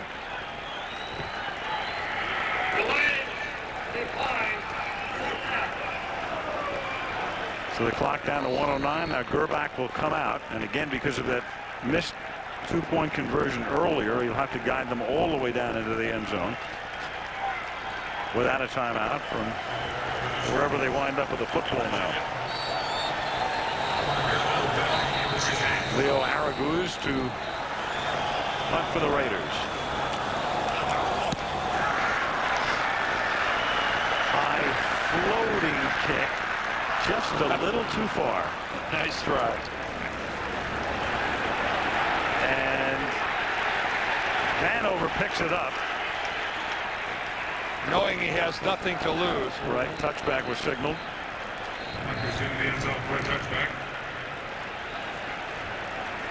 And Gerbach now needs to go 80 yards in 58 seconds with no TOs. We've seen it before. Oh, yeah. Right away for Elvis to announce his arrival in Kansas City. Yeah, they haven't been home yet. Well, you like to think at this point you have a little more team speed. Trips right. Three-man rush coming. Marcus Allen in the game to keep him in the block. Gerbach throws, finds the open man. That's a 19-yard pickup to Lake Dawson, who's been quiet tonight. First catch of the evening. James Trapp with a tackle. Again, no timeouts for KC. To the 40. Three-man rush again. Swing it out. Dawson. This time only a 2-yard gain, maybe one. Second down.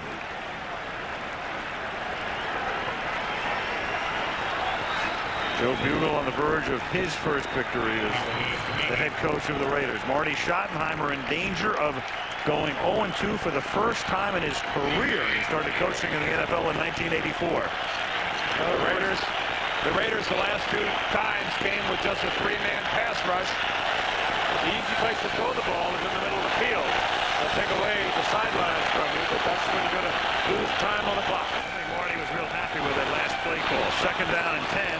And that's caught? No. Brett Perriman may have caught it, but he was out of bounds. He was popped out by Lionel Washington. That side of the field, the sideline markings have almost disappeared. I certainly couldn't see from over here where the definition of the sideline is with Perriman trying to work it. You can see his both feet are well out of bounds, way out of bounds. Yes. But look at that, the white covering on the ground is gone. Right.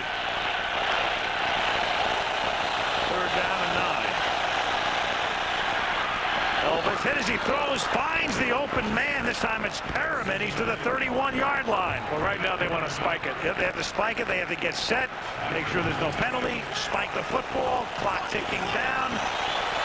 Elvis will take the snap and down it. Now he has time for a couple of plays from the 33-yard line. That is the problem with a three-man pass rush. Gerbach is being very casual about it, but this play clock is ticking down. You're asking two of your guys to beat two defenders, one of them to whip a guy straight up, and it's not happening here. Ball at the 32-yard line. 10 seconds left in the game. Oakland up by 5. Gerbach's going to have to hurry to get this off. Yeah, we're going to see a four-man rush here. Trips right. Gerbach looking left. Gerbach going into the end zone. It's ball for the touchdown. Oh, beautifully thrown. Andre Rison. What a game for Rison. There are no flags. Incredible. And for all of you that are believers that the prevent defense only prevents you from winning, there is a textbook example. Woo. What a bitter play for the Kansas City Chiefs to put on the Raiders. This house is stunned. And Andre Rison has just become the first man in the history of the National Football League to catch a touchdown pass for 6 different teams. What a good right move. there. What a good move he put to the outside. You would have thought he would have had double coverage on him. He didn't. Took it upfield. He was wide open, and Gerbach right on target. But I'll tell you something about Elvis Gerbach. He didn't impress the mayor of San Francisco, but he might be good enough to be the mayor of Kansas City. Take that, Willie Brown. Harry McDaniel, You're right, had Rison all to himself. And watch Rison. Now he makes a little move to the outside, right here. A little bit of look, and McDaniel comes up. He runs right by him. Gerback is absolutely perfect with it. Yep. And I would have thought McDaniel would have kept him in front of him no matter what. Credit Kansas City's offensive line on that entire drive down the field. Nobody touched Elvis Gerback. 2-point conversion upcoming, moving up front. Well, Johnstone moved first, but then Criswell, the left tackle, flinched and returned. False starts. Offense. Number 69. 5-yard penalty. Retry. He cannot believe this. That is amazing. Just like I coached it. Just like I coached it. Marty, whose tag has always been conservative, very rarely has won a game. Well, very few coaches have won a game in this fashion. First of all, we've all been around this game long enough to know we have seen it before, and everybody in this stadium had seen it before because nobody left prior to the start of that drive. Some of them are leaving now. Well, you saw Carl Peterson a moment ago. Bugle is about apoplectic. And I think Rison can unpack. There's the president of the Chiefs. And in the meantime, Andre Rison has just about burned Al Davis's house down. And you know what I mean. Unfortunately, we do. It's a bit of a reach, but we do. Yes, I know you do. What a sense of stunned disbelief on the part of everyone who roots for the Raiders. I can't imagine the anguish that Joe Bugle is feeling right now. Well, this tacked on to last week in their loss to the Oilers. Well, I'll tell you think this game doesn't hurt? But they came from behind 3 times last week, took it into overtime, only to lose down there, and now this tonight. A game that they just completely took control of at the beginning of the third quarter. They're on the verge of running Kansas City right out of the stadium. This is the 2-point conversion after the penalty, and that's incomplete, intended for Ted Popson. And now just the kickoff, and the clock starts. Another flag out. Raider touches the football. Another flag? Yep. Back at the 17-yard line.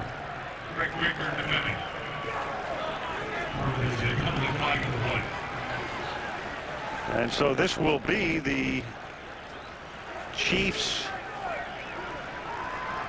Holding. Offense. Number 69. Penalties decline. Try is no good.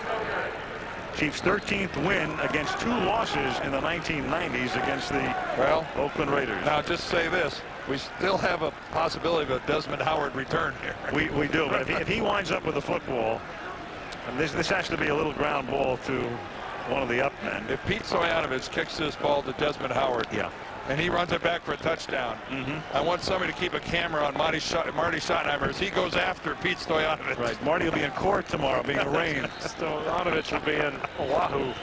And meanwhile, Dan talked about that streak at halftime, and it will continue. 17 consecutive times do the Raiders trail at the half and lose the game. And also, we talked about their performance in close ball games. Here we have another 7 points or less ball game that the Raiders lose. Well, Andre Rison, he's an emotional and a volatile guy occasionally, and started his career in Indianapolis and then to Atlanta and in and out of the headlines, and wore out his welcome in Cleveland. He was going to be the salvation there, and then to Jacksonville, and Coughlin said that's enough of that, and to Green Bay, and they used him because Brooks got hurt last year and he was functional but didn't re-sign him. And he's really good. And KC said, hey, look, he's the kind of guy we need. And he just paid for his entire year's contract tonight. It'll be one of those Cal Stanford plays probably. Well, they did get it to Desmond Howard. They got it to the right guy, but the game ends with Howard tackled at the 47. And the Kansas City Chiefs have pulled off a miracle victory. No other way to describe it. And in the long history of this series, it's appropriate that right now, after 74 battles, there have been 2 ties, and the Raiders have won 36 times, and the Chiefs have won 36 times. Less than a minute, no timeouts, a new quarterback, whole new offensive set of players with Andre Rison and Perriman and people like that, and look what happened. Think of all the people who turned this off. Will they wake up in the morning? Call them tonight. I don't know what happened. I hope there weren't many. Talk to you from Dallas next week. Until then, Al Michaels, Frank Gifford, Dan Deerdorf, Lynn Swan. Good night from Oakland.